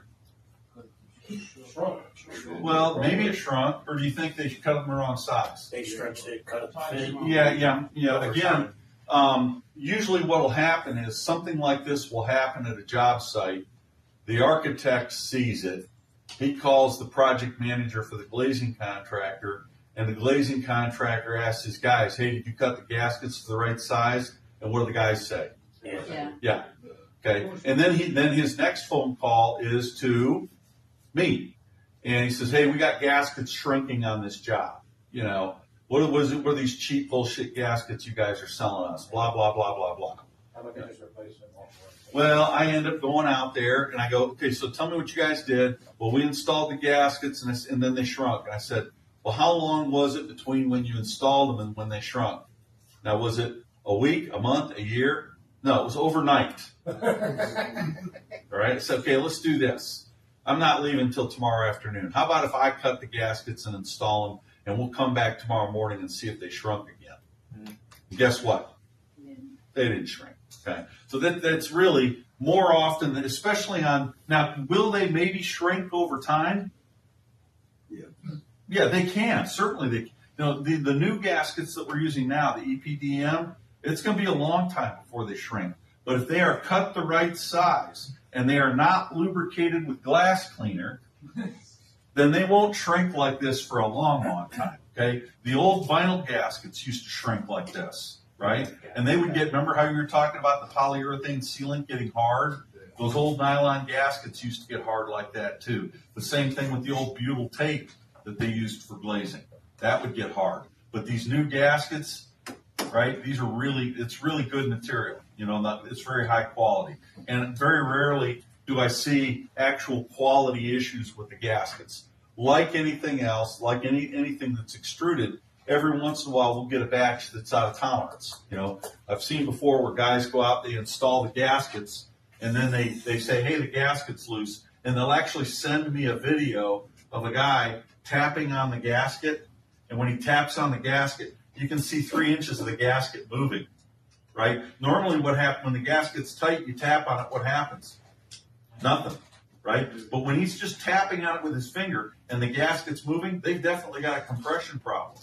Now, maybe it's because the glass is too thin, but it could also be because the gasket's out of tolerance. That does not happen very often. It can happen. And if you think that you've got a problem with that, then we need to get a sample of that gasket in. We can overnight it down to Dublin. They have a what they call I forget, it's a shadow imaging, and they'll take a shadow image of the gasket and compare it to the print view, and they can tell if the gasket's within tolerance. But at the same time we're doing that, you can be measuring the glass too. And my experience has been it can be the gaskets, most of the time it's the glass. Yeah, we've had some glass building where certain spots were less like snug versus Less snug, yeah, that can happen. Yeah, that can happen. Okay. So the glazing procedure, again, we have a deep vertical pocket. We need to bring the glass in, slide it into the deep vertical pocket, swing it over. When you've got it swung over in the glass pocket, lift it up. Once it's lifted up, we could install our setting blocks underneath the glass. Okay? How many setting blocks per light? Two. What if you have a really big light? No, 2. Yeah, never more than two setting blocks per light. Okay, now this is going to be fun. Do you guys cut your setting blocks in half? Come on, own up to it. Yes. On a very small piece of glass. Yeah. So let's talk for just a second. That's pretty cool. Okay, I understand all of that. Let's talk about setting blocks for just a second. So in our industry, there are standards that we all have to meet. Now, when you guys are buying setting blocks from us, we don't just have some guy sitting there deciding, I think I'm going to make them this thick, or I'm going to make them this long, or let's make them to where they're this hard, or whatever it is. The glass guys determine that, okay? Viricons and the other glass manufacturers, they want, for storefront applications, they want the setting blocks to be, guess how long? 4. How long are our setting blocks? I think they're 4. 3 inches, 4 inches, something like 3 inches, I think is what they are. That's how long they need to be. Now, if you got teeny tiny lights of glass, then maybe you can cut them down. The problem is, when you start making the setting blocks smaller and smaller, you're increasing the amount of stress on the glass at the point where the setting block is. The idea behind having a long setting block is distributing the weight better, okay? And so, again, this is not a YKK thing. I'm not trying to make Jim Darkangelo a wealthy man because you guys are going to start cutting setting blocks in half. What I'm trying to prevent is the potential that you have for, especially when you get very, very large lights of glass, for those spontaneous cracks to occur because of the amount of compressive pressure you're creating on the edge of the glass by having the setting blocks be too small. Okay? There does exist a formula for the size of the glass and the weight of the glass relative to the length of the setting block, but if you're not thinking about that when you're cutting the setting blocks, all you're doing is making the setting blocks smaller and increasing the stress on the glass. Okay? So again, I'm just sharing information. Okay? The other thing is the location of the setting blocks. We say quarter points, right? One problem I run into a lot is guys putting setting blocks not only too small, but also too close to the corners of the glass. And again, from the glass manufacturer's perspective, they're more likely to get spontaneous fractures at the corners. So if you're moving your stress point closer to the corners, you're, again, increasing the likelihood that you're going to get cracks in the glass. Okay? So what the glass manufacturers want is setting blocks of a certain length and a certain, we call it durometer, which is the hardness of the rubber underneath the glass at specific locations. Okay? And what the glass manufacturers will typically say is their preference is that the setting blocks be centered at quarter points. Now, if you have really long horizontals and you put the setting blocks at quarter points, the weight of the glass might cause the horizontal to deflect, correct? That would cause you to want to move the setting blocks closer to the vertical mullions, okay?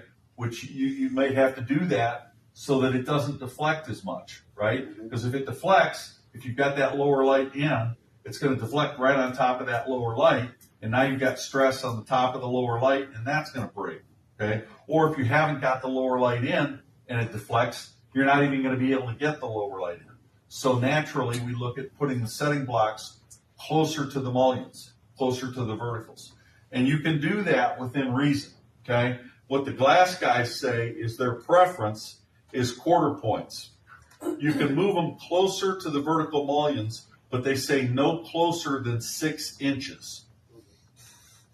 That's apparently the magic number for the glass guys. So if you need to move this, the preference is quarter points, but if you need to move them closer because of deflection, no closer than 6 inches from the corners, okay? And try to avoid cutting them in half, okay?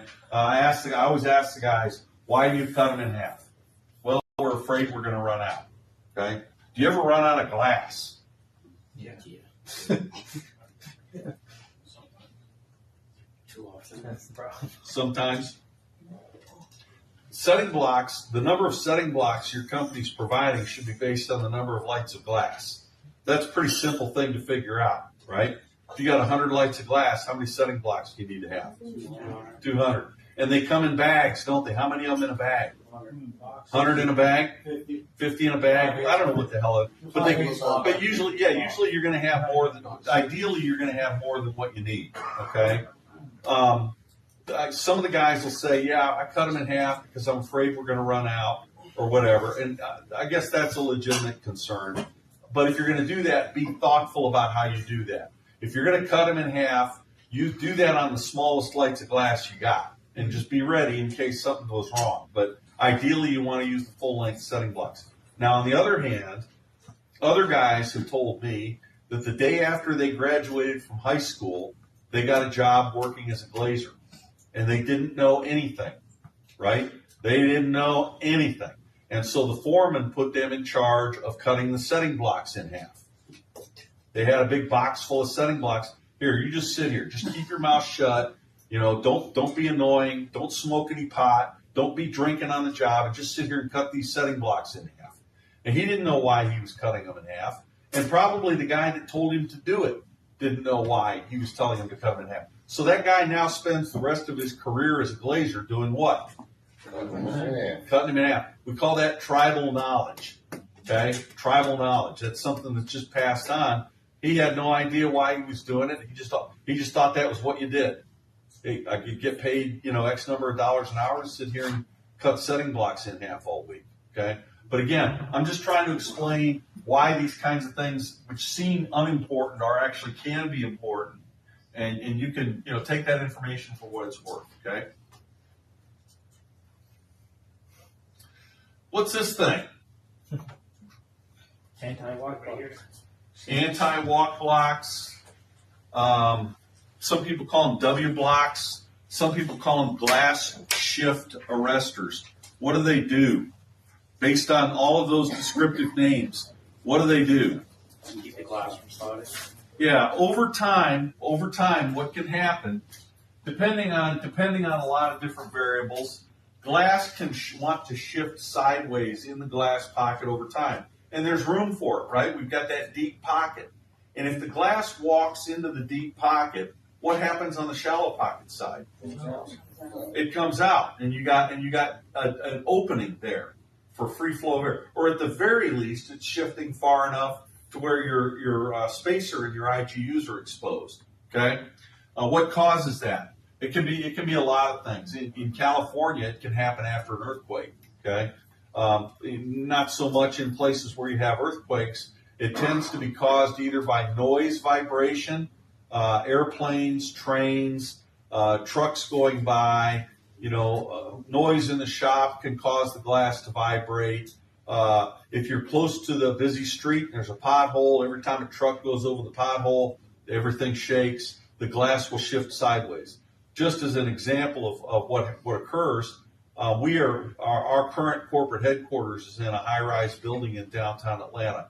Previously, we were in an office park on the west side of town. When we moved into that space, when they had agreed to a lease agreement, my boss wanted me to go over there. He goes, "Hey, take a look at the glazing on that building. Make sure the glass is all in good shape. See what the gaskets, because we can't have our headquarters being in a place where the glazing looks like shit." So I go out there, and one thing I noticed was every lighted glass in that building had shifted over sideways. Every single one of them. And so I instead of calling a buddy of ours who's a glazer who tends to do stuff for that, I got a couple of suction cups and grabbed somebody, and we went out and moved it over. And we went ahead and put those side blocks in there. But so what can happen, again, when it shifts, right, the glass goes over sideways, you lose glass plate. What else can happen if the glass shifts? Break. It could. Actually, one thing that happens is the glass was so old that the glass was stuck to the setting blocks, and the setting blocks were stuck to the horizontal. And when we tried to move one of the lights of glass, I broke it. But that's a bad enough thing. But remember what we talked about with the water deflectors. Bam. Okay? What happens if this light of glass shifts sideways? Yeah, now even though you've got the water deflectors in there, now you got a leak problem. Okay? So kind of keep that in mind. You know, I say this because I do this training, as you can imagine, a lot. And I always talk about the side blocks, and everybody laughs because a lot of people either learned about them at some point, forgot about them, but very rarely do they actually get installed. Okay, and to be honest with you, that if that's the worst thing that you're doing as a glazer, not installing the W blocks, you're probably better than most glazers. If that's the worst thing you're not doing. Okay, but again, remember, your company gets paid for installing this stuff right one time.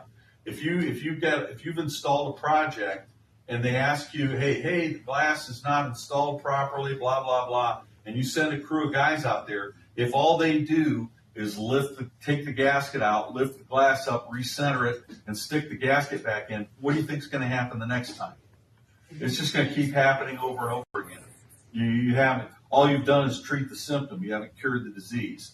So I'm just telling you this. It's up to you guys to decide what to do. Like I said, a lot of people don't do it, and it's never a guarantee that it's going to be a problem. There's a lot of things involved that can make it a problem.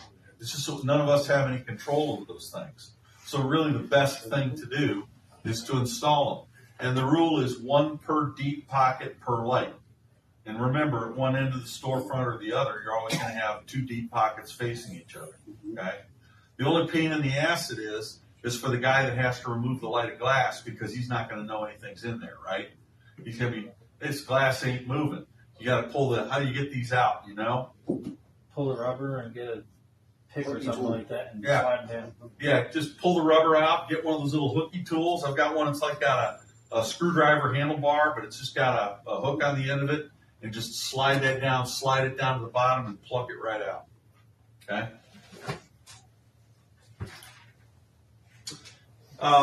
Most storefront systems are typically configured for outside glazing, meaning that your removable glass stops are on the exterior. So it's your typical installation is from the exterior. You do have the ability to glaze storefront systems from the interior.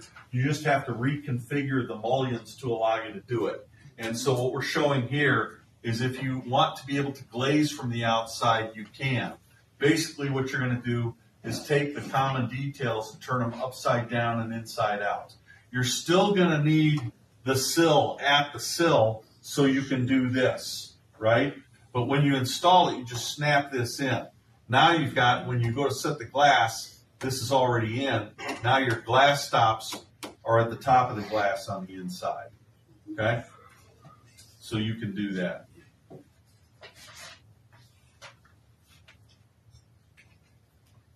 That's it. What do you think? Lunchtime. You think it's lunchtime?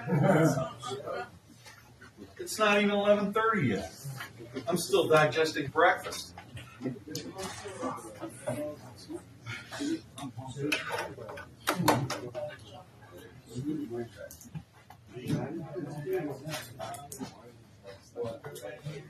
So what do you guys think?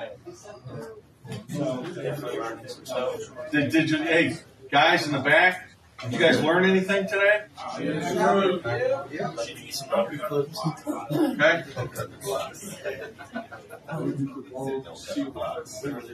Don't cut, that's it, that's all you learn, don't cut the flies. Solid blocks, we always use solid blocks, but all pictures are just chairs.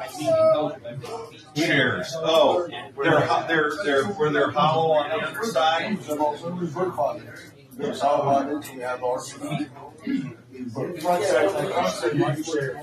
Well, front set and the megatherm systems we use chairs. But I think what you're talking about are the front. There's YKK setting blocks have a notch in the bottom. Right there.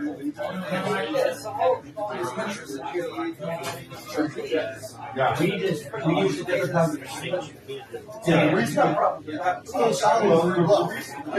it's hollow like that. So water will flow. If you have the setting blocks cocked diagonally like this, and I've had guys tell me they do it on purpose.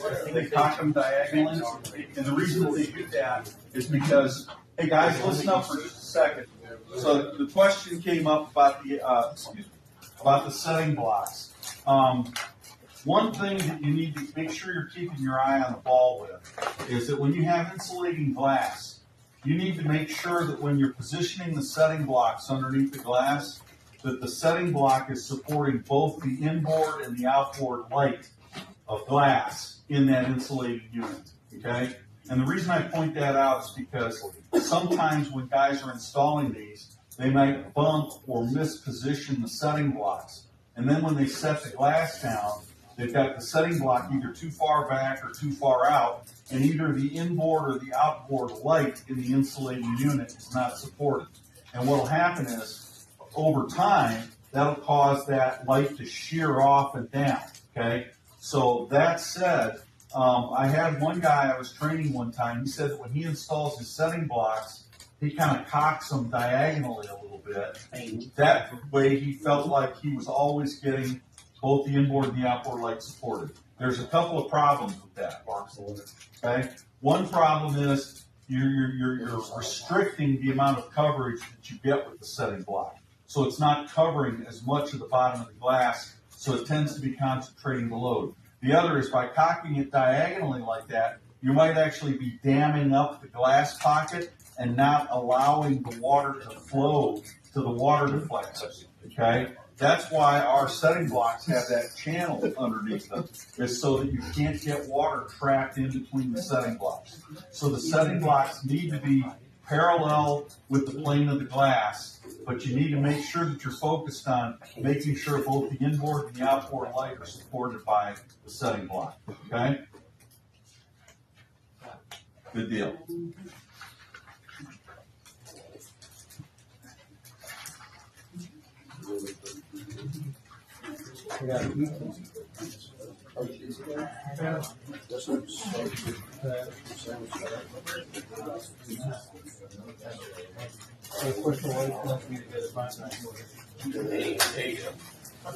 I'll get 3 of 100.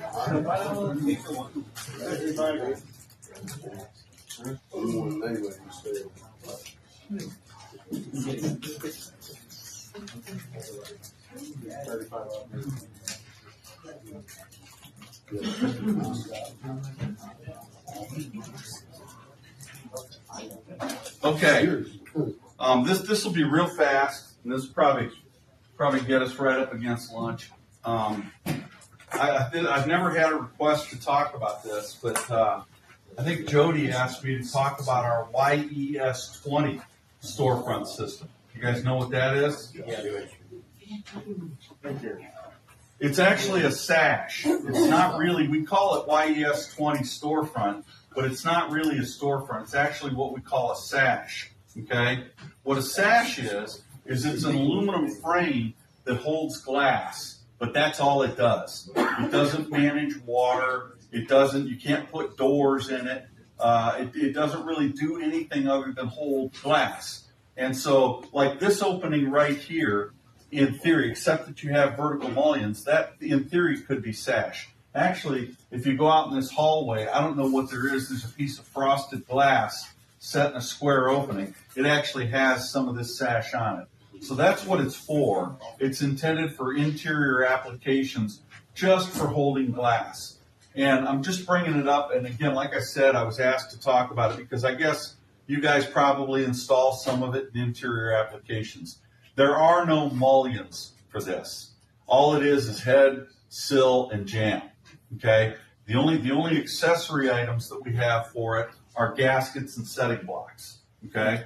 But one thing what I wanted to show you here is that with this product, we can accommodate a wide variety of infill thicknesses. This is 3/16 glass, 1/4 inch glass, 5/16, 3/8, 1 inch, 7/8, 3/4, 5/8, and it can be set towards the front or it can be set towards the middle. So it has some versatility to it. And typically we accommodate the different infill thicknesses by using different glazing gaskets, but all the information is on this data sheet, okay? There's nothing special or extra that you need to do with it. I mean, a craftsman will shim this and make it level and so forth, but it's not like it's on the outside of the building where you have to have a 3/8 inch caulk bead to accommodate expansion and contraction. So you can shim these puppies up like 1/8 of an inch or whatever it takes to get it installed the way it looks good. Yes, sir. What if you were to use it for exterior, like for instance, a door with a transom? Yeah. And they use 2 jams or something, and we applied this It would leak. to it. It would leak. That's what I'm saying. Yeah. Yeah. Do it often. Yeah. It's not, and by the way, the If we don't have our products, we can make our furniture out of transoms it. above our doors are not water resistant. Right, okay. If you're getting water on the transom, you're getting water on the door, right? Mm-hmm. So there's not much point in trying to find a way to make transoms water resistant. Right. Typically, if you have a leak and you've identified it as coming in at the transom, you can pull those gaskets out and wet glaze it, to prevent. But you have to make sure that if you're going to wet glaze something, it's not just enough to put a cat bead over the gaskets. You got to seal all the joints and all that stuff any way that water can get into it, because again, in the transoms or in the sashes, in these sash materials, there's nothing for managing the water. There's no flashings, there's no weeps, there's no water to flash, nothing. There's no features in it. It's just for holding glass. Okay. Now, I guess what Jody was telling me is, well, people are calling up wondering why we don't have mullions for the YES 20, and we don't. Although I've had people tell me that they'll butt glaze with it. Okay. Like if you wanted to do this opening with the sash instead of the storefront, you could do it, but you'd have to butt glaze it. Okay. Yeah, it's no different than a chop with a removable style. Exactly. It's just a little bit more convenient because it snaps together and it uses the same gaskets as the storefront does, and it has some utility because we can accommodate different infill thicknesses. Okay. Interestingly enough, we do test it for air infiltration, but see, we didn't test it for water. We only tested it for air. Okay. And then, as I pointed out, it can be configured as center glazed or what we call flush glazed, meaning the glass is flush to one side instead of being in the center of the opening. And this just snaps together. And there's some, again, just a little 1/8 inch shim space. I think that's what they show. About 1/8 inch shim space. And the caulking is there more for show than for action. Okay. So a lot of times in interior applications, they're not using silicone here or even polyurethane. What are they using? They're using, for these, they're using like white lightning, like painter's caulk or something. Okay? So just to kind of give you an overview on that. And we'll start the next one, which is going to be entrances. And that'll probably bump us right up. We'll just get started on this, and that'll take us into lunchtime.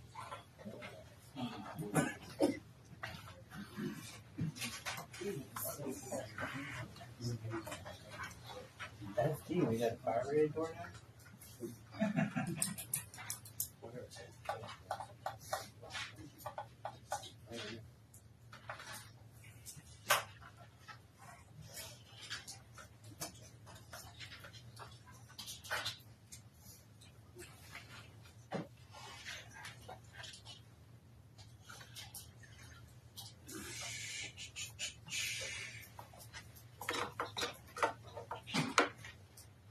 You guys talking about fire rated entrances? You guys have fire rated entrances? Yes. You do? So aluminum, our storefront doors fire rated. You know why? It's going to melt. Yeah. Yeah. Whatever temperature they test those steel doors at, it's above the melting point of aluminum. Don't they have aluminum doors that are clad in steel, they fire rated? Yeah, I've heard that there are things like that. That's not. We've never really looked into it too much. We have our. Makes sense. We kind of have our. Yeah, I suspect. Why would you go aluminum door clad in steel? Why just go steel door? Well, I don't know. You know, I think that maybe it would have to. It can be lighter if it's got some aluminum. I'm pretty in sure it. it has to do with the glass size. They like that. It could be. They like that full. But I can't imagine. Maybe the aluminum that they're using is a different alloy that has a higher melting point or something. Hell, I don't know. Okay. So let's just start talking here about storefront installation a little bit, okay? So the most important thing about storefront installation, remember we talked about the storefront framing itself and how it needs to be installed plumb level and square, correct? That's actually, and the reality of storefront installation is it doesn't really need to be perfectly plumb level and square. It needs to be reasonably plumb level and square to work right. Entrances, though, where you have a rectangle fitting inside of a rectangle, the rectangle being the door, the other rectangle being the frame, they do need to be installed plumb level and square. Otherwise, you're going to have operational problems and fit problems. So, for example, the door is welded together and it's a rectangle. And if your frame is not installed square, then it's going to be what we call a parallelogram, right? And now when you take something that is supposed to be a rectangle and you turn it into a parallelogram, you've just reduced the clear span from one inside of one jamb to the inside of the other, okay? The door is still going to be the same width. So if your door is not installed, your door frame is not installed square, the door isn't going to function properly. It's not going to fit inside the frame properly. Typically it's going to be too tight, okay? So the frame has to be installed plumb level and square.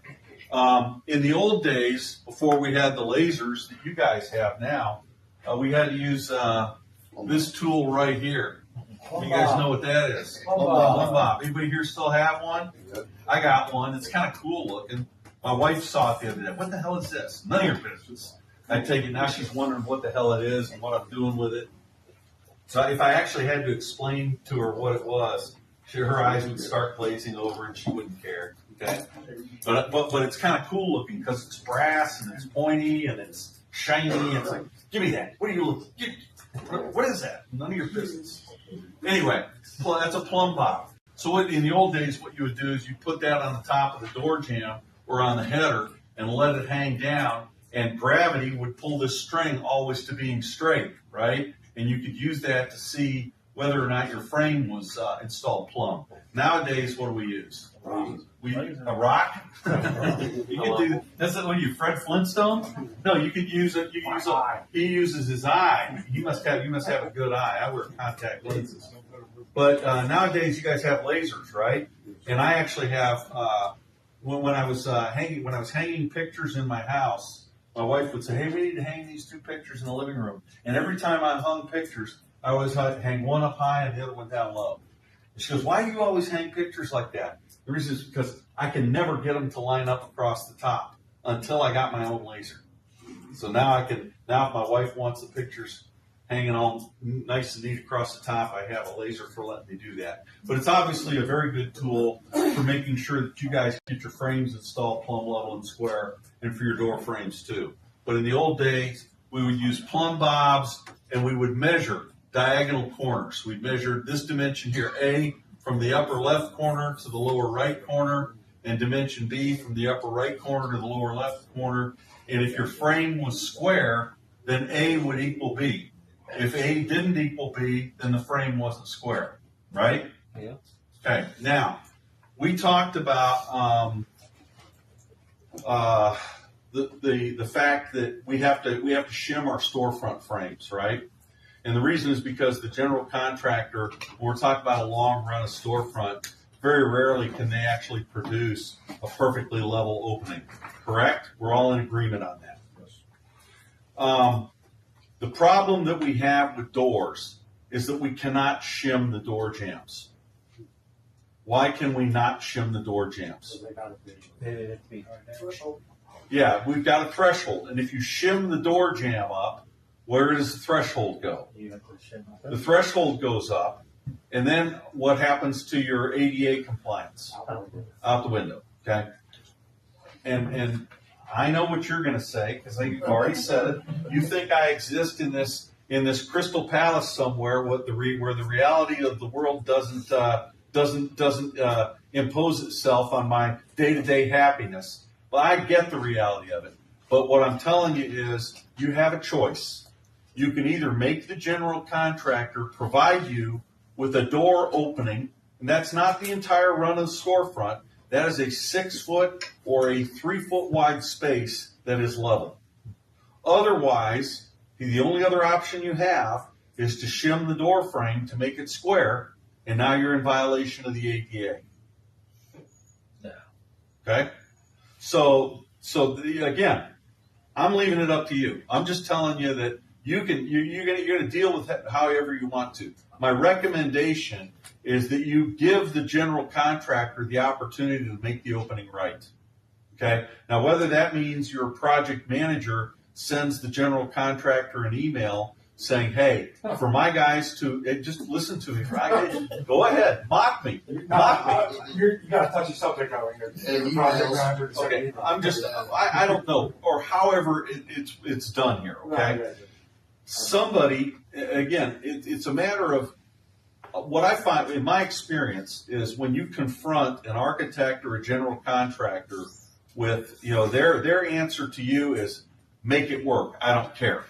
When you make the consequences their responsibility, the answer changes. I agree, 100%. Okay, that's the point that I'm making here, is you have a choice. You can either install the door frame out of square, which means that you know that it's going to make that door difficult to function properly, especially when you get changes in weather and all those other kinds of things, or you can shim the door frame up and be in violation of the ADA.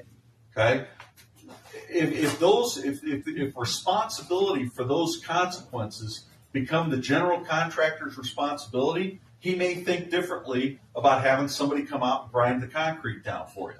That's the only point I'm making, okay? But by doing that in writing, okay, and I don't expect you guys to have laptops out in the field writing letters to the general contractor, but somebody needs to be responsible for it, because what I'm trying to avoid you doing is taking that responsibility on South Jersey Glass, because that's not your fault, is it?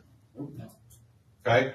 So I understand everything. You're shaking your head. You know where this is going. You're between a rock and a hard place, okay? My preference is that you convert some of that responsibility to where it belongs, and that's the guy that couldn't produce a level opening. We never get nothing done. So it's never an opening level. We never put a door in. I'm not saying I'm on. I'm just making a point here, okay? So when you install these things like that, you are taking the responsibility. I get you. You get me. You get me. You want me? I got you. I got what you're saying. You get what I'm saying? I understand exactly what you're saying. Okay, and if you want me to write that letter, I can write that letter. Okay, but again, getting the architect or not even the architect in this case, but the general contractor to take responsibility for it. Again, sometimes just making them aware of it. If you guys the alternative is you could not say anything, right? We could just shim it up. What's that? We could just shim it up. That's fine. You're not saying anything. You're just shimming it up. Again, some handicapped guy comes up and trips over it. It's a you problem, isn't it? Make it work. When I say you, I don't mean. Call. Like we you said, could waste come time. across We it, could call call and tell him. him. Yeah. And it makes it his proper responsibility to make that Well, call. we could call. He's gonna tell me to shim it up. He's gonna say shim it up. Make him sign off on it. You know that. So why would I call? Why would I waste my time? I just waste my time. I just shim it up and we'd be done. Ain't We'd wrong, go on about it. I'm gonna call the office and they're gonna be like, Right. "You're doing this." I'm with you. Contractor, then go home. I'm gonna lose all my hours. I feel like a lot of this training, there should be a lot of other people in here. Too.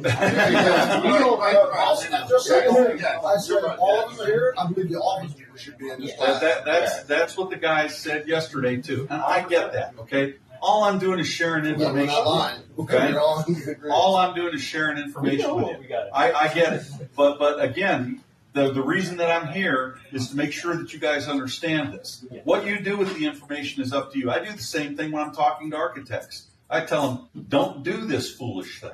Mhm. I said, my recommendation is you not do this foolish thing. Now it's your building, right? You can do, Mr. Architect, whatever you want with it. All I can tell you is that if you do this thing, bad things can happen, okay? And then the architects get, like you guys are upset with me because of what I'm telling you. No. I understand the consequences.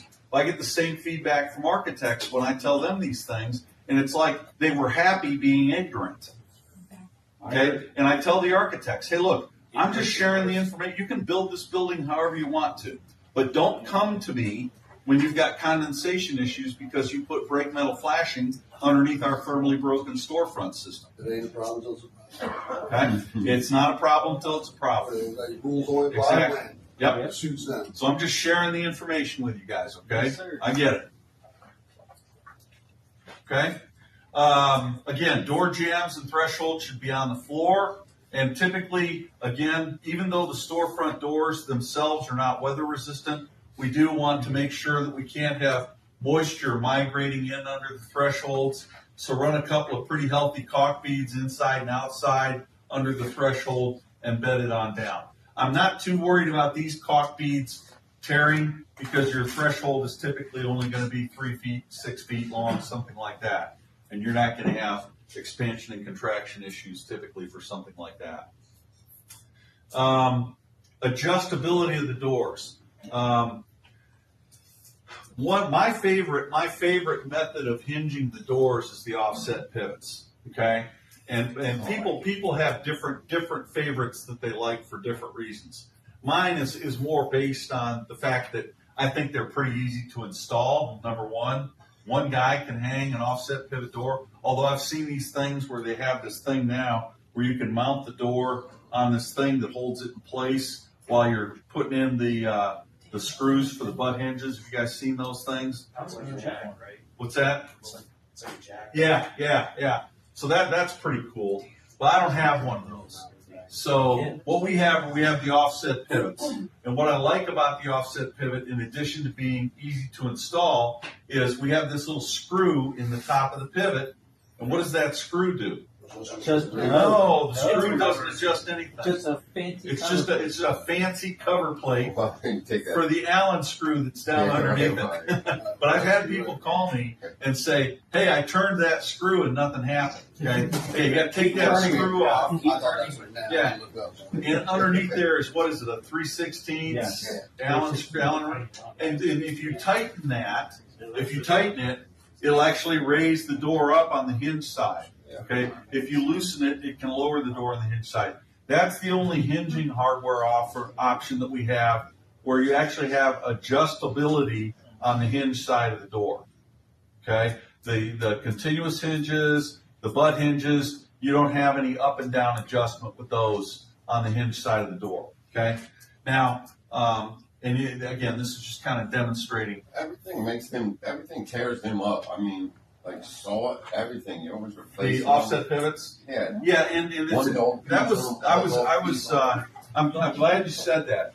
I was surprised yesterday when I was talking to your guys, and I put this slide up here, and I said, "Do you guys install very many offset pivots?" They go, "Yeah, we do all the time," and that surprised me a little bit because I would expect that corrosion of these pivots would be a problem here.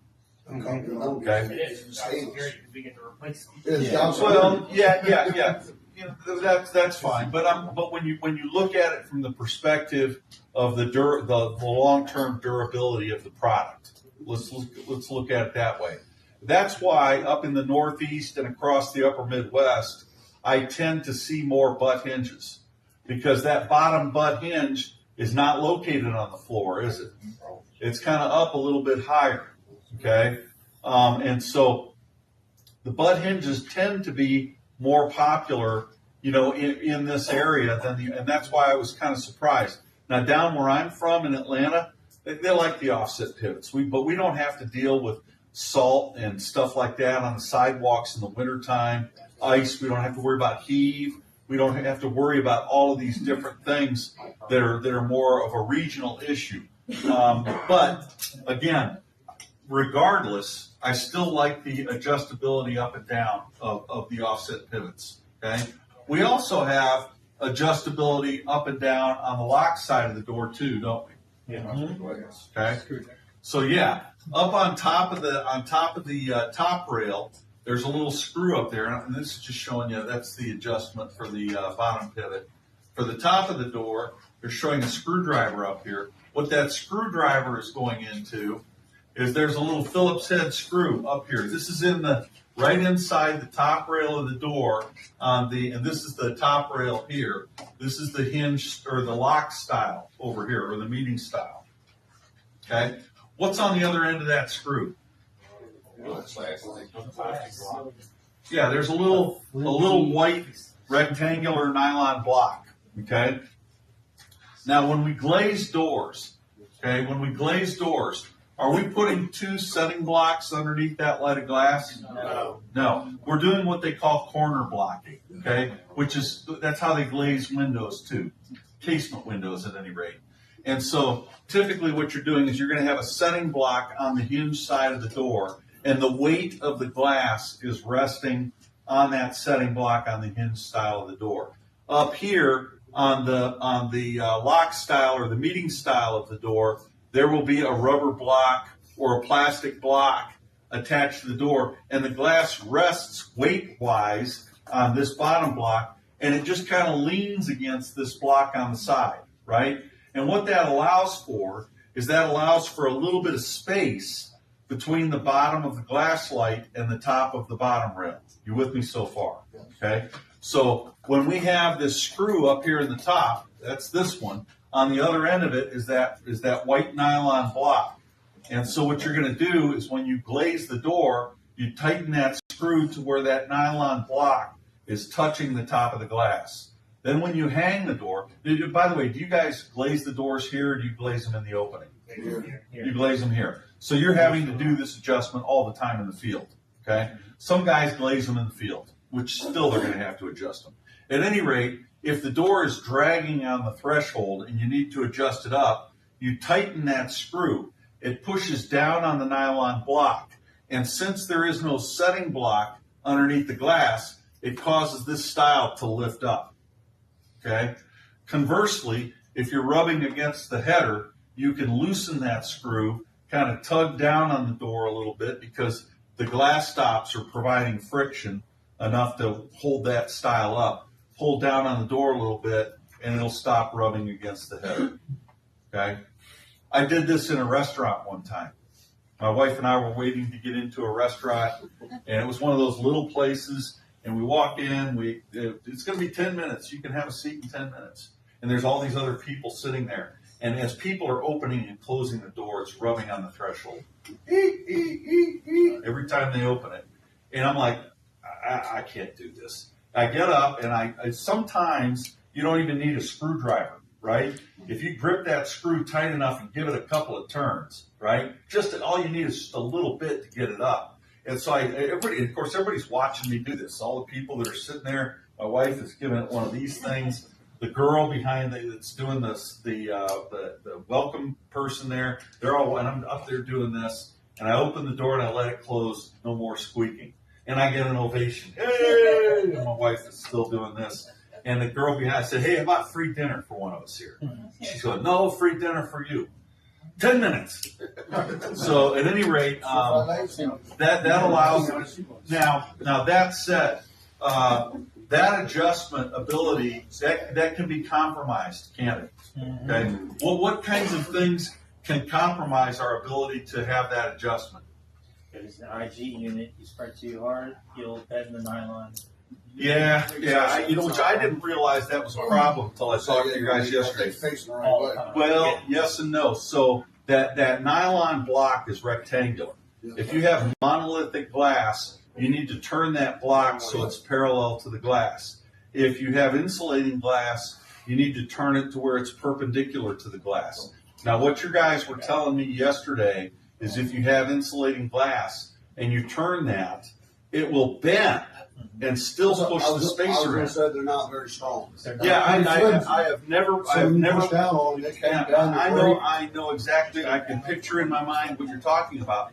I have never heard anybody say that before, but I can recognize that might be a problem. So some guys will take another shim.